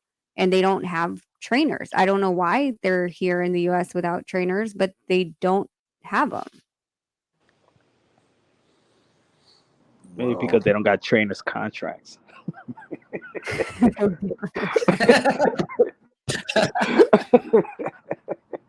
So anyway, Junior, your dad can't back off. You definitely. I don't blame you, bro. You got to fight who you got to fight. You can't even have any feelings anymore. It's about you, your family, and you better protect yourself at all times because your father knows your weaknesses. But I'll tell you this: you also got a double ammunition now. Yeah. Ain't nobody gonna fuck with you. What you think your dad can train Gabalio to beat you? Wow. Not even Celeste has a contract with Ugas. They I just go don't by even think fight. we had a written. I honestly can't remember when we've had even Kenny Adams. You think we had an actual signed contract with Kenny? Who's like, hey, listen, so you're going to train us for this many weeks. This is how many days you have to show up for how many hours, and this is no. We never had that. Like this is. I mean, but hey, people think like this is what they make up these things where it sounds pretty. Like I mean, this is in all of YouTube anyway. Like. I mean, You know, in all, Rachel, I did try to speak to your father-in-law about one thing that he didn't really want to acknowledge. Forget about all this boxing talk right now, Okay. but about his grandchildren and your children. Mm. This is too deep now. Okay, when we finish over here, the kids have to ever find out that this ever happened or even talked about. Logan doesn't so much look on YouTube, but Jay, we noticed he does. He looks up his dad. He looks up and looks up the links, and we won't know about it. And all of a sudden, he'll come with questions. It will be. I think Senior's interview on Powcast, he didn't understand, right? Because they're talking Tagalog too fast. He's still very basic in understanding Tagalog, so he wouldn't no, have. he understands it fully. Okay. He understands it fully. He understands it. You know, he was in the military. I mean, he speaks, I think, 3 or 4 languages. No, Jay. Oh, I'm like, when did my son go to the military? No. Oh, my bad. Yeah, so Jay looks up stuff, and I think this is this is that live is going to be cut into pieces. And Jarrell's gonna end up coming across it. That's he's very 9. I mean, he knows who my brother was or is. You know, he knows my brother, he knows my father's name and all that stuff. And he would ask me, who are these people? I'm like, oh, that's my brother. I'm like, how come I never think? Because, well, me and your uncle me and my brother doesn't really talk because of some issue in the past, and he is very inquisitive when it comes down to that. Yeah. So I'm sure he will come across it. Yeah, but there's a bigger situation going on behind this situation, and it looks like at the end of the day, I hope when you have to sit down with your kids and they say, well, is grandpa going against my daddy? I hope you can really break it down in the most nicest way. And I don't even know how I can explain that. Well, I mean, honestly, I kind of like, we were playing on the couch one time and I asked him, I was like, what if, because they've been hearing the name Gabayo running around the house and they're like, didn't Papa beat Gabayo? I'm like, uh-huh. And I just wanted to see. I'm like, what if Lolo was in the other corner? And he's like, what do you mean? And I was like, of the opponent. And he's like, Lolo would never do that to Papa. And I left it there. I didn't go further. I just left it there. But why would you mention that at that time? Because they're already asking. They're wondering why we were talking about goodbye. When we They don't got like think, ears everywhere. yeah, when we're calling them, they can't hear us. But when we're talking between me and Nonito, they hear everything. And I'm like, child, we're not talking to you. This is a mama and papa conversation, so they're listening, they're picking up. And that's why you always have to be careful when the kids are around, because if you don't think they're listening, they're literally listening. So yeah, they heard it and they were asking, and I just said, well, what if? And they're like, he won't do that to Papa. And I was like, okay, just left it there. Well, I gotta say this to Tip. Can you are you there? Yeah. What do you think of this whole conclusion, bro? You've been coming here for a long time to my channel. Is this the most surreal moment? Is this more than a Hollywood script? Even Rocky Balboa ain't got shit Nah, on this is this. something straight out of a movie. Like Yeah, I've yeah. Rocky Balboa ain't got shit on this. I've seen like conversations or I've heard conversations like this before, but you know what I'm saying, just like in real time, like it actually happening, like this. Nah, it's just like it's crazy because you never like expect it. You know what I'm saying? I mean, like I said earlier, and this is what I've said from the very beginning. I wish that we can, no, to my dad, I wish that we can communicate. You've never texted me, you've never done anything to do anything like that. I mean, this for me, and he noticed this too when I said it to him. This is the first year I have not texted you to greet you a happy birthday. And he kind of paused because every year I'm the only kid that remembers everyone's birthday. My mom's birthday I've never missed. My brothers I know, but we don't talk. And then my dad, just this year, because of all of this that's been going on. Did your dad forget your birthday? My dad always looked at forgets your my text. birthday. He never greets me anything. When But I'm okay with that, I know, but still, when I was looking through your text, No, like he to never see, greets me for like, I my was like, birthday.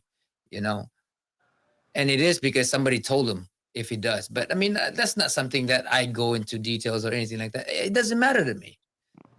One thing that matters to me is I wish we could communicate. I truly do wish that we could communicate. And we've been saying that for the longest time. But he Well, I doesn't think like talking. He doesn't like talking and listening to me because it was always him that speaks. like, I think this made him very uncomfortable. I don't know, Rap, if you told him we were coming, but I think he might have thought that he was going to just say his piece without any pushback. And then we would have to come on a live after and then, debate it and all that stuff. But I honestly am happy it was in English, because when this happened before, it was completely in Tagalog and nobody in the US can follow it. And at least now it's like, listen, like, dude, the camera's on. They both had their cameras on. It wasn't like you couldn't see their facial it was expressions. too real. It was so It real. was super real. There was no hiding it. This was like a freaking a television show, a telenovela, like Yeah, I freaking don't want real to life. say too much, but I think that was the most realist interview in the whole of YouTube. But I don't want to give, what I mean, that's just too real. And a senior did give me he has sent me a message, saying to thank you for having him on there to have his voice, and he said that he'd look forward to coming on sometime to talk just boxing next week. So I don't think he felt a certain way that much. I mean, it doesn't surprise me anything in any way, how he's gonna feel. I think it's just a mechanism that he has gone and overdone for himself throughout the years. The defensive mechanism, the forgetfulness of thing, and pushing the narrative that I'm the one that's forgetting everything. So it's just a mechanism that he has throughout the year that he's never wrong. He's a bit harsh with you. He is a bit harsh. He's very harsh with me. Yeah, he's harsh with you because I will say this. I know Rachel was a little bit hurt by it, but the way he was speaking to you about, is there something wrong with you in your brain? Have you took to, you know what I mean? Like, Right. that kind of talk, you don't do that sometimes, bro. Like, you're already in a tough fucking sport. And nobody ever, I don't think, I know you got haters, especially coming in from the Philippines over here, but I don't think no one would ever blame you one day for taking a fight like you got to do, which is a tough sport anyway, to feed your family. I think people will look at your dad as a bad outlook when it's all said and done. Even though everybody's got their own reasons, nobody could blame you, Nonito, because you're going into a tough sport already, trying to do something to feed your family. But I think people would look as a outlook as a bad for your dad. More, I don't think nobody would ever look bad for you. Like I said, like I think it was hard to hear him senior saying that maybe you got hit in the head too much, and then like literally watching him being like, dude, honestly, in complete honesty, right? wanting to, because I was listening to this, wanting to jump on and be like, what is wrong with you? Like, you know, the picture I showed, like, how do you not remember this? But I have dealt with, you know, people who have, well, my grandfather, who had, you know, he had dementia, and I don't think, you know, the loss of memory is a joke. And so even as mad as I was that he was saying this lie, that I was in the corner of Inouye and I made him a cutman and now his head trainer, like I was so mad. But I'm like, is he really serious? Like, does he actually believe this? Because if he does, this is a deeper issue. But when you saw that, right, he was trying to enforce it upon me to believe him that I was at fault. And it's always been like that. I mean, in a conversation throughout, if I said something, I was lying. If I did something that he didn't agree, I was lying. So, and I even swore to my kids, and my kid is my most precious thing in my life. You know? Yeah, I was very at that point. I just was a little bit uncomfortable myself because you were telling him in his face, and he still didn't want to listen. And man, I knew then that you could not change him. You could never ever change a man like that to have any feelings in the way of your conversation because he's set in his ways. But I was always wrong, exactly. You know, and I was always wrong in everything that I did, everything that I do, everything, shape or form or action that I take. I was always going to be wrong, and he was going to specify, or he was going to force it upon me to believe him, regardless if I've seen the proof and the picture that he was not there, but he forcefully tried to believe it, that I was lying and this is what happened. You know, and we saw that. Well, and I'm sorry to say that, but you know, things like that, it's not gonna grow on. And again, he's always looked at me as a 10-year-old boy, and as you can see here, he's always looked at me that way, even when I'm trying to speak to him in a proper way. In some way, he kind of gave you this kind of before he left, he said, "Look, son, I love you, but make sure you're training hard. Because if this Right, that's what he happens, said before he left. wow." He said, "Look, make sure you're training hard. I know you can." He goes, "I know you can because I've taught you, but make sure you're on your game because it might happen. Like, just be on you."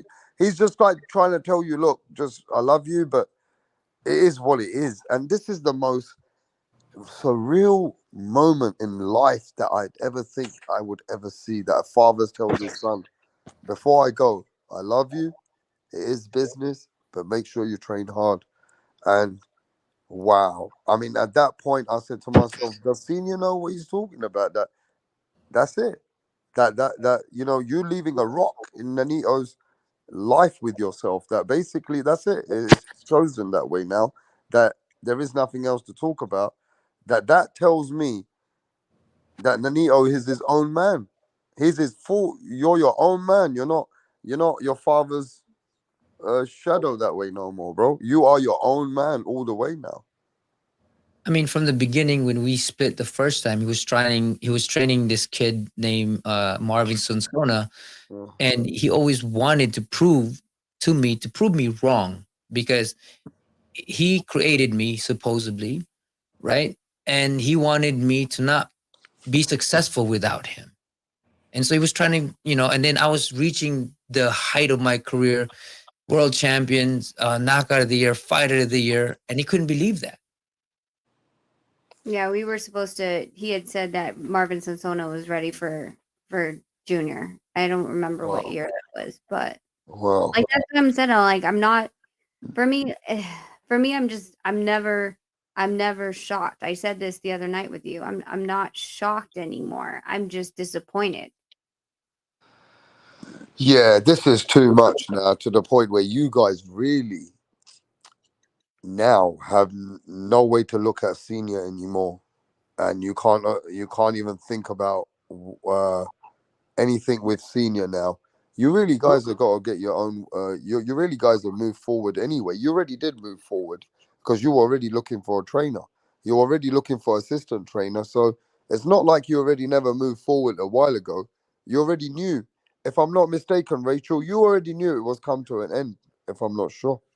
Yeah, I think I knew it came to an. I didn't know going into the Nue 2 fight, right? Right. Because, um, like I said, and through the text messages, we kept wanting him to be there. But I knew when he had spoken on another channel saying it, like just pointing the finger, saying it's all my fault, and I knew, like I was like, here we freaking go again.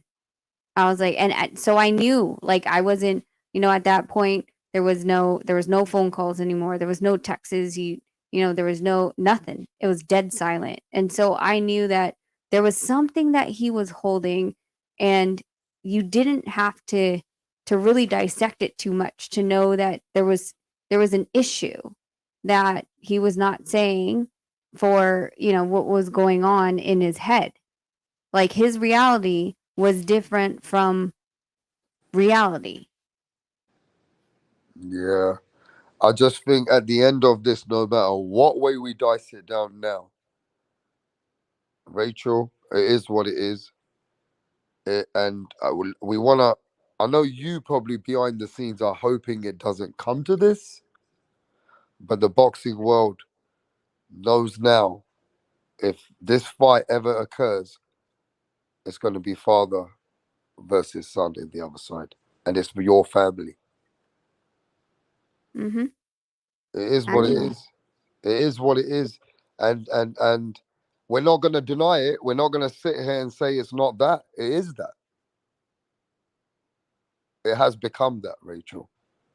Well, like I said, I think it being, I think, and I think we, I don't know if Punch is still here, but there was a couple texts going back and forth between Nonito and Punch, me and Punch a couple times, and I think it was always hard for anyone to believe, and this is like, so again, I'm kind of happy that it's happened, only because, listen, I'm not like, okay, so you want to say I'm the bad person. Well, here we go. Like, here's all the proof that I've never pushed you out. You know what I'm saying? Like, it's always been, well, you did this, you did that, you did this, you did that. And I can never really like, and because he's usually such a gentle person on YouTube, um, it's always looked a certain way,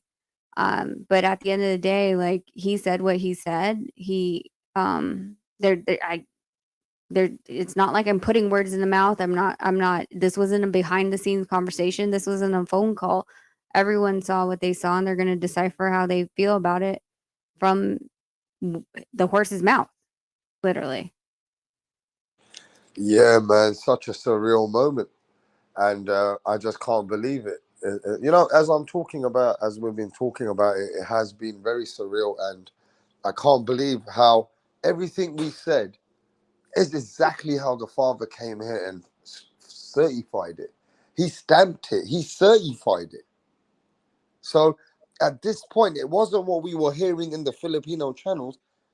It is so real that he said it, and he didn't come here to deny it. He came here to explain it and said it's true. So I can't deny what actually it's all about. I'm not going to sit here and say, yeah, we know it's great. We've seen this conversation, but there's nothing. We know there's nothing guaranteed behind the scenes. We know that this is something where what you saw online is exactly what's going on. You guys don't have that communication together behind the scenes. No. There is no communication. The communication is through YouTube or journalists. Before, it was journalists because YouTube wasn't a big thing. It was just the Philippine media. We actually went against two big journalists in the Philippines because they kept blowing up the fight between him and his dad. And we told him to stay out of, once they made up that time, Nonito told him to stay out of our business. But, YouTube is a different animal. It's a different beast. You don't have to wait to write an article. Like, it's just boom, right up there. And you, fortunately or fortunately, you can't be misquoted when you're on the screen. Well, I'm gonna say this, Rachel. Uh, in maybe in time to come, I don't know. On my 75-inch screen TV, will I ever be watching a fight in my lifetime on this channel? What we've been talking about for the last few days. If this ever happens, I just don't know. I don't know what to tell you, because for me, that would be the most surreal moment in life in boxing. And I just because I know you guys, wow. I mean, I just think I'm like you. I hope it don't go that way because I know you guys. But as a fan, imagine if I wasn't rap star. As a fan, I'd be sitting there thinking, what the fuck? This is mad. Fucking hell. Do you know what I mean? People be excited about this in a different way. But for me, I'm just like behind the scenes. I hope it don't happen because it doesn't look good for the Donaires how media will put this together. Mm-hmm. That's it. Just gonna Yeah, be real. yeah. Just gonna be real about it. It already came out. Someone, 1010 Boxing PH said, Nonito Donaire, what does it say? It came out how bad of a feeling he has to his dad. That's already the stage. Where did that come out? Just came out 4 hours ago. From my channel? Yep. They better be putting some respect on my name, or I'm gonna No, say. they're putting Rap Star Boxing Knowledge, but Where? like What on what channel? 1010 Boxing PH. 1010 Boxing PH. I would put a copyright injunction on him. Yeah, Tip. This is too real, Tip. I've been in boxing too many years, bro. I never thought in my life my friends, the people that are classed as friends, and to see what's going on, this is just on another level, bruv. I've never heard of a story like this.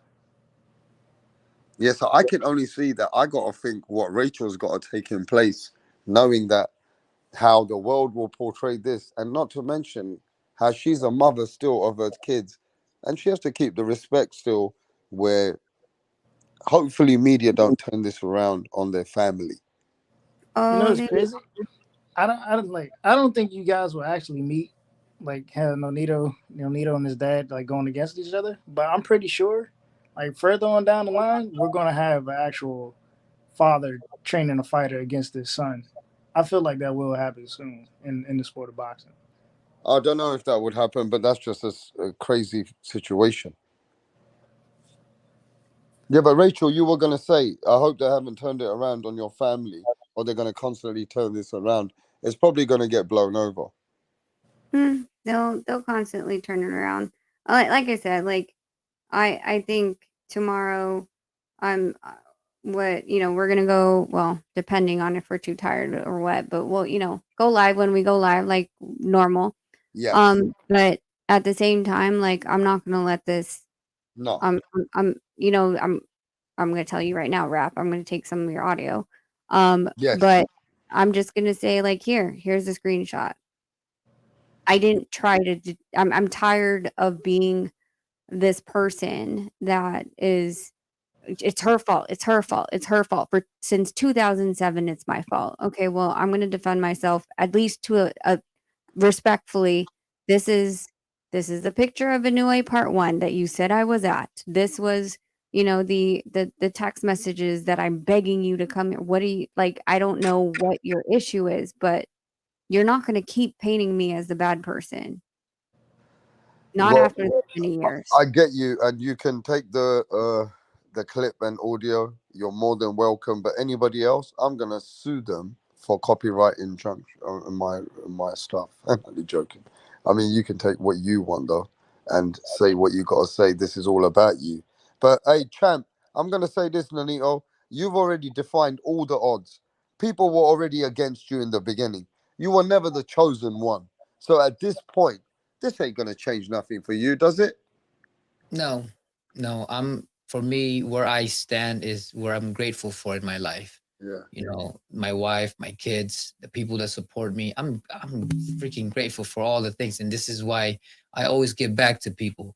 I'm doing a YouTube because I want to help the kids to get better education. You know, all this stuff that we get from YouTube are gonna go into my 501c3 in my non-profit, and they're all gonna go into helping people. That's my blessing in life to have, you know. And people are gonna say, well, you should give it to your dad. Well, you know what? I built this for other people that are less fortunate. Yeah. And this won't change you one bit. Because what this does for you, it makes you stronger and determined for what you got to achieve and still what you got to do. Because people, even if they're against you, not in that way that they didn't think you could do it, even after you lost a couple of times, this only gives you more inspiration to prove you're still going to do what you got to do. Well, the thing about fighters is we have a switch, and when that switch is turned on, there is no emotion. You don't It's give just a fuck. killing instinct. Yes. So you already know what you got to do. But hey, man, this has been on another level. I really, really appreciate Rachel coming here and giving us some of, you know, because people wanted to obviously speak to her. But then I've seen a lot of trolls come here. Now I can see where this is going. And I also see that the Filipino people which have those channels, they're not really with you. They're out there to spin the narrative, some of them. So it is what it is. But just for you guys to face the music, never it. That's what we got to admire. That at the end of the day, good or bad, you're here to speak, and you're not here to shy away from anything. So, wow. I mean, this is the conversation that I never thought I'd ever have.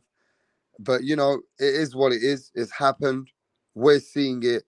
But I don't know if next year, this time, we're ever going to say that Nonito Donaire is going against Gavalio, and here comes Senior on Gavalio's side. I don't know if boxing is something that we're ever going to see that, because if that happens, I do believe now that media will really take that and put it into another proportion. But you guys are ready for everything. You heard it yourself. Yeah, Senior warned us. Yeah, I think Senior warned you. Yeah, I know. So it's I what it is. heard But it. we appreciate you. Tip Bayless, anything you want to say? Nah, I ain't nothing else. I mean, other than like, if they use this for a script in Rocky, you guys better sue.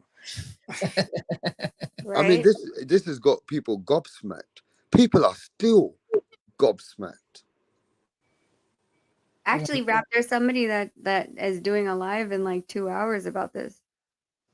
What? Really? Yeah, I just looked Can it you up. send me? Oh, can you send it? Can you send it to me, whatever you find? Because I want to make sure that if I have to, there's copyright infringement going on here. Yeah, for All it is, sure. Rap. I'm blessed with my life, and it's unfortunate that we couldn't see eye to eye today. Yeah. You know, but that doesn't stop me from doing what I need to do. You You know, got to do the greatest things you do. And let me tell you something before I go. I already know what you're like. I don't want to sound bad. You're not, you are your dad's son, but you're not like your dad at all. You're different. And everybody's different. I'm not like my dad was. And my dad, I never spent much time with him. My dad passed away, but he never used to really communicate with me like in the way that, he was a bit more conservative. My dad died when I was a younger guy, so I never really had that as well. But I will say this, Same here. it made me better. I mean, not in that way. My dad was a great, great man, but meaning that because he wasn't close with me, I've become way more closer with my two sons. I'm too close with my kids. I'm different to how my dad was. Does that make sense to you? yeah, Yeah, that yeah. makes And You know, for me, I'm constantly growing with my kids because there's a lot of things that I learned from my father, which was very snappy. And in the early days of age of my sons, I was very snappy with them, you know, and now I've learned to become, they've taught me so goddamn much, man. I swear to God, those kids taught me constantly to be a better dad, better person. And they've taught me to be more patient, you know, because I was just like my dad. You know, I was very, very, very snappy, very strict, you know, and I learned, you know, having Rachel around really made me see that I'm like, oh man, I'm becoming the person that I don't really want to be with my kids, you know, and now I can talk to them and I can tell them I love them and I can hold them, you know, and we can have a good conversation, you know, and I'm good with that. And you know, again, I'm not going to take anything away from my dad. He's learned a lot from himself because he grew up by himself, But the things that I've learned from him, I'm going to use it in other way to improve my relationship with my kids. Yeah. That And they exist, that their voice means something. yeah, see, you're different like that. You know at the end of the day that the time that your dad didn't spend with you, maybe you that time with your own kids though. You see what I mean? Yeah, yeah, And and we, that would take time change with the whole world for you, you know? But somebody says in the chat, Nonito, because I feel like they know you, try and be the bigger person. Keep trying to reach out to your dad. You know, he might come around one day. He's getting very old in his age. Try and put it behind you, is what pound for pound saying. I mean, I grew up with him, and I've been through a lot of the things that he's put me through, and I'm grateful for the things that he's put me through because it made me a person I am today. Yeah. But the person that will never grow in his eyes, even though I have my own family, but still, you saw it today. Everything I said and everything that I did authentically, he never really cared too much about it. In fact, he tried to prove me wrong when I know I was right, and he Mm. wouldn't even listen to what I said. And even at that, I still wish him the best because he still is my father. But tell, I cannot give this an example to my kids that it's okay to betray your family. That's not Yeah, okay. yeah. That's something that you don't live by that code. I don't. No. Do you And actually feel like it's it's a bit? Are unfortunate you for me. telling me that in your heart that you feel this is a little bit of betrayal by your father? I mean, he never reached out to me. He never came to me in any way that he had a problem with me. I didn't even know any of that. All I know is he left. He left Vegas to go to California, and he didn't want to be in the train camp anymore. It wasn't I kicked him out. It was his choice. Where he is at is his choice. I feel that he never really believed that I was gonna get anywhere else anymore. Because every time that I win a title, that's where he shows up. Every time I lose, he disappears. Yeah, man. And I've tried my hardest to keep this the most realist I can for the Donaires. Even done another live because I wanted everybody to understand everybody's point of view. Just because I don't want it to be left in a way that people don't understand certain people's opinions here. That this is we're here right now, but are people going to keep the same energy when they go and speak about it, right? So it's just an unfortunate thing, Nanito, that today the limelight, it doesn't look good on you like it hasn't looked good on Tank before, or it hasn't looked good on Errol Spence. Look at what he did, bro. You've never been in that situation. You know what I mean? When you're falling, looking drunk, and you can't even control yourself. There is other people that have been through situations, but this is something totally different, bro. This is, It is. as much as we say that this is business, it's tough to look at it as business too. Well, because your life is on the line, rap. That's a different story. There is Yeah. no business when your son's life is on the fucking line. That's the problem, bro. And if you think that this is just sparring or anything like that, it's not. You've seen many fighters who came out, who didn't come out of the ring, or if they come out, they came out messed up. You've seen a lot of those guys already. But yet, it is what it is with him. I mean, again, he is, I have no control over what he thinks. All I know in my life is I've lost numerous times and I've learned to bounce back from it. I learned that what goes in the past, I can't rewrite, I can't take back. And so, in this moment in time with me and my father, I don't live in the past. And that's something that I've learned growing up now is I can only look forward to this moment to create my future, to become better and be inspired with what's happening in this moment. And obviously, he wants me to fall or whatever it may be, that he is he rather support other people than his family. And for me, that clarifies for me to not rely on them, and that opens me up to work even harder, to be even more motivated, not because I want to prove to him. Wow, this is crazy. Ladies and gentlemen, Nonito Donaire already proved to his dad when he had to prove to his dad what, when he was a boxer, that he wanted to just do it to prove to his dad. Now, if his dad puts a fighter against him, he has to prove that now to his dad. This is just on another level. Yeah, Wow. unfortunately, This is that's always this been my is life. something this is something that you are talking about this about yourself. But Forget any again, other fighter. This is about you. it's a recurring thing. It's a recurring thing with my father, of me, the need to prove. I mean, I got into boxing because I wanted to prove something to him, that I'm here. And then I became world champion because I wanted to prove for him that, I can make this go. And then when he left, he wanted to prove that I couldn't do it on my own. And so I came and proved to him that I can do it on my own. And now this is happening as well. It's always a constant improvement. It's a constant cycle, and it has to stop. It's a lot of resentment around the situation. Yeah, bro. It is. There's a lot of resentment. For me, I've the thing about it is, all my life, I've talked to my dad, and I try to talk to my dad, but whatever the case is, it's never something that could penetrate his mind. I just want to speak about you as a man, not being like, say, if I don't know you, don't know your dad. And I just want to say this, right? Can you imagine this, right, to the chat, Tit Bayliss? Not only is boxing against you, not only have you seen how many fucking red flags there are in the sport, not to see how it's not easy to sometimes people are out there to fuck you anyway. But Nonito Donaire has to now know that even my father now is on the other side of the camp.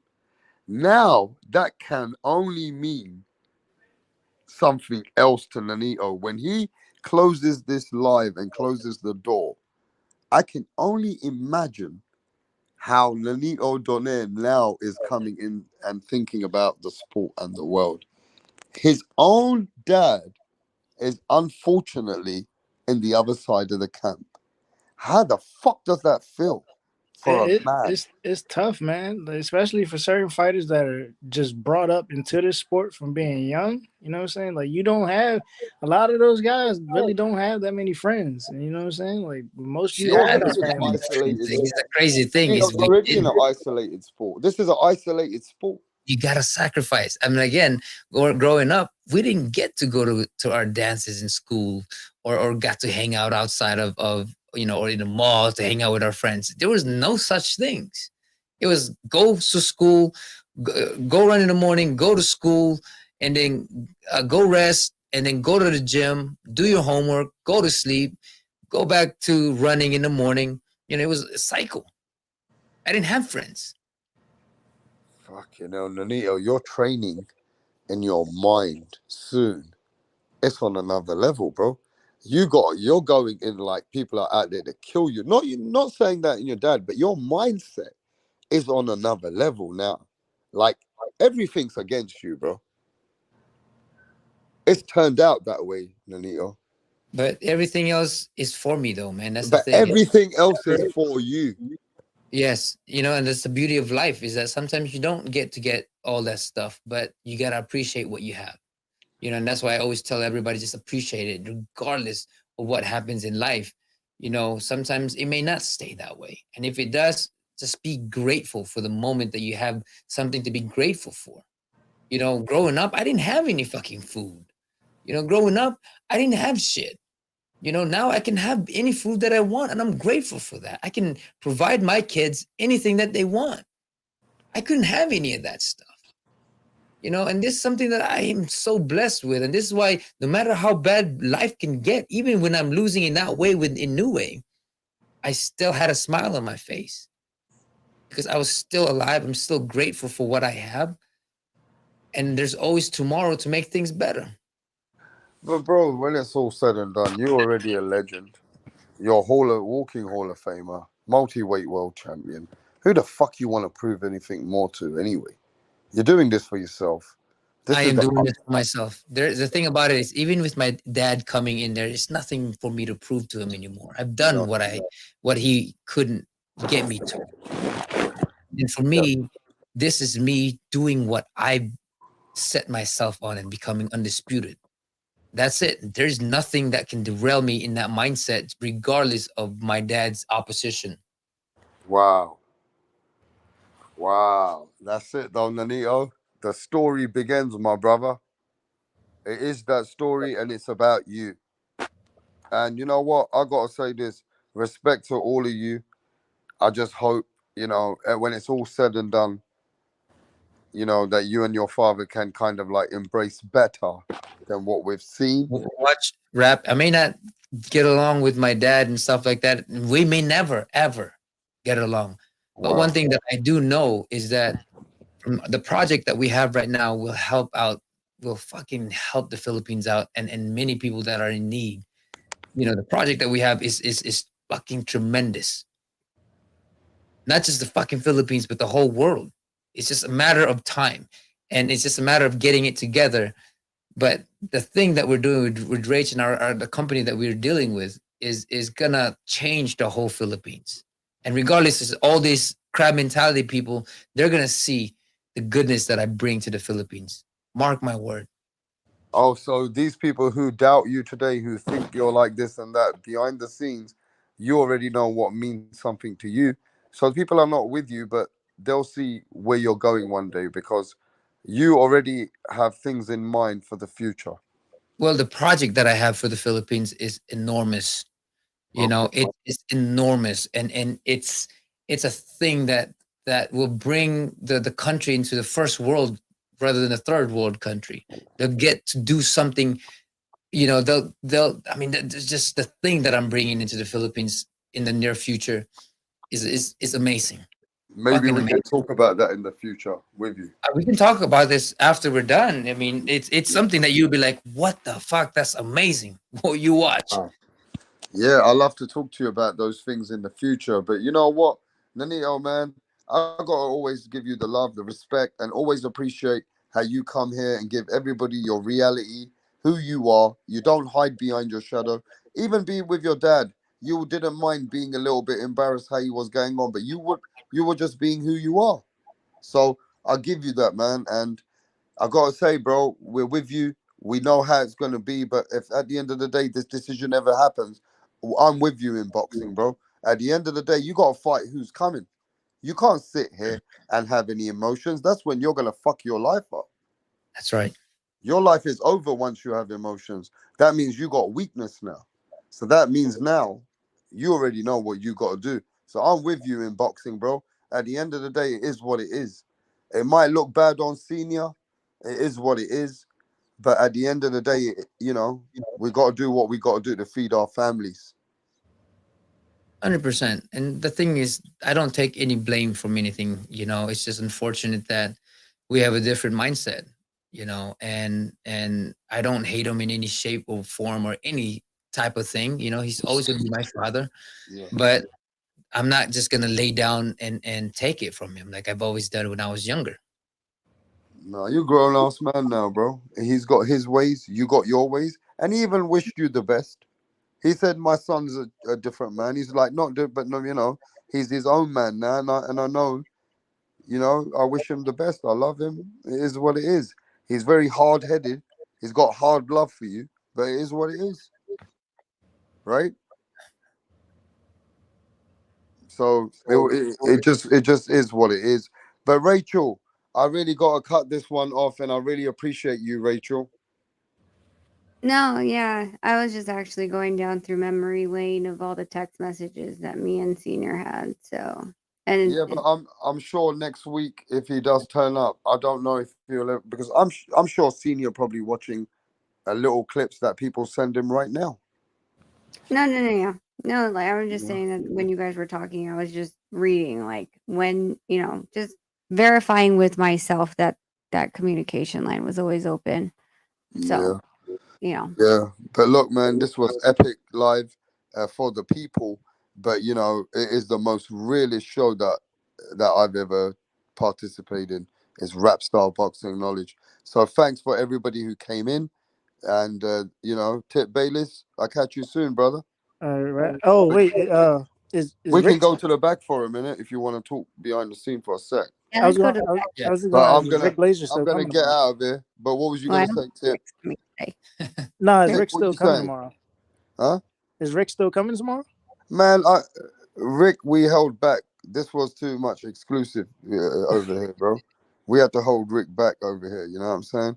And we'll talk about that soon. But yo, to everybody, thanks for coming in for Rap Star Boxing. Hit that like button, subscribe to the channel, and we'll catch you on the next live. Peace. All right, guys. Alrighty.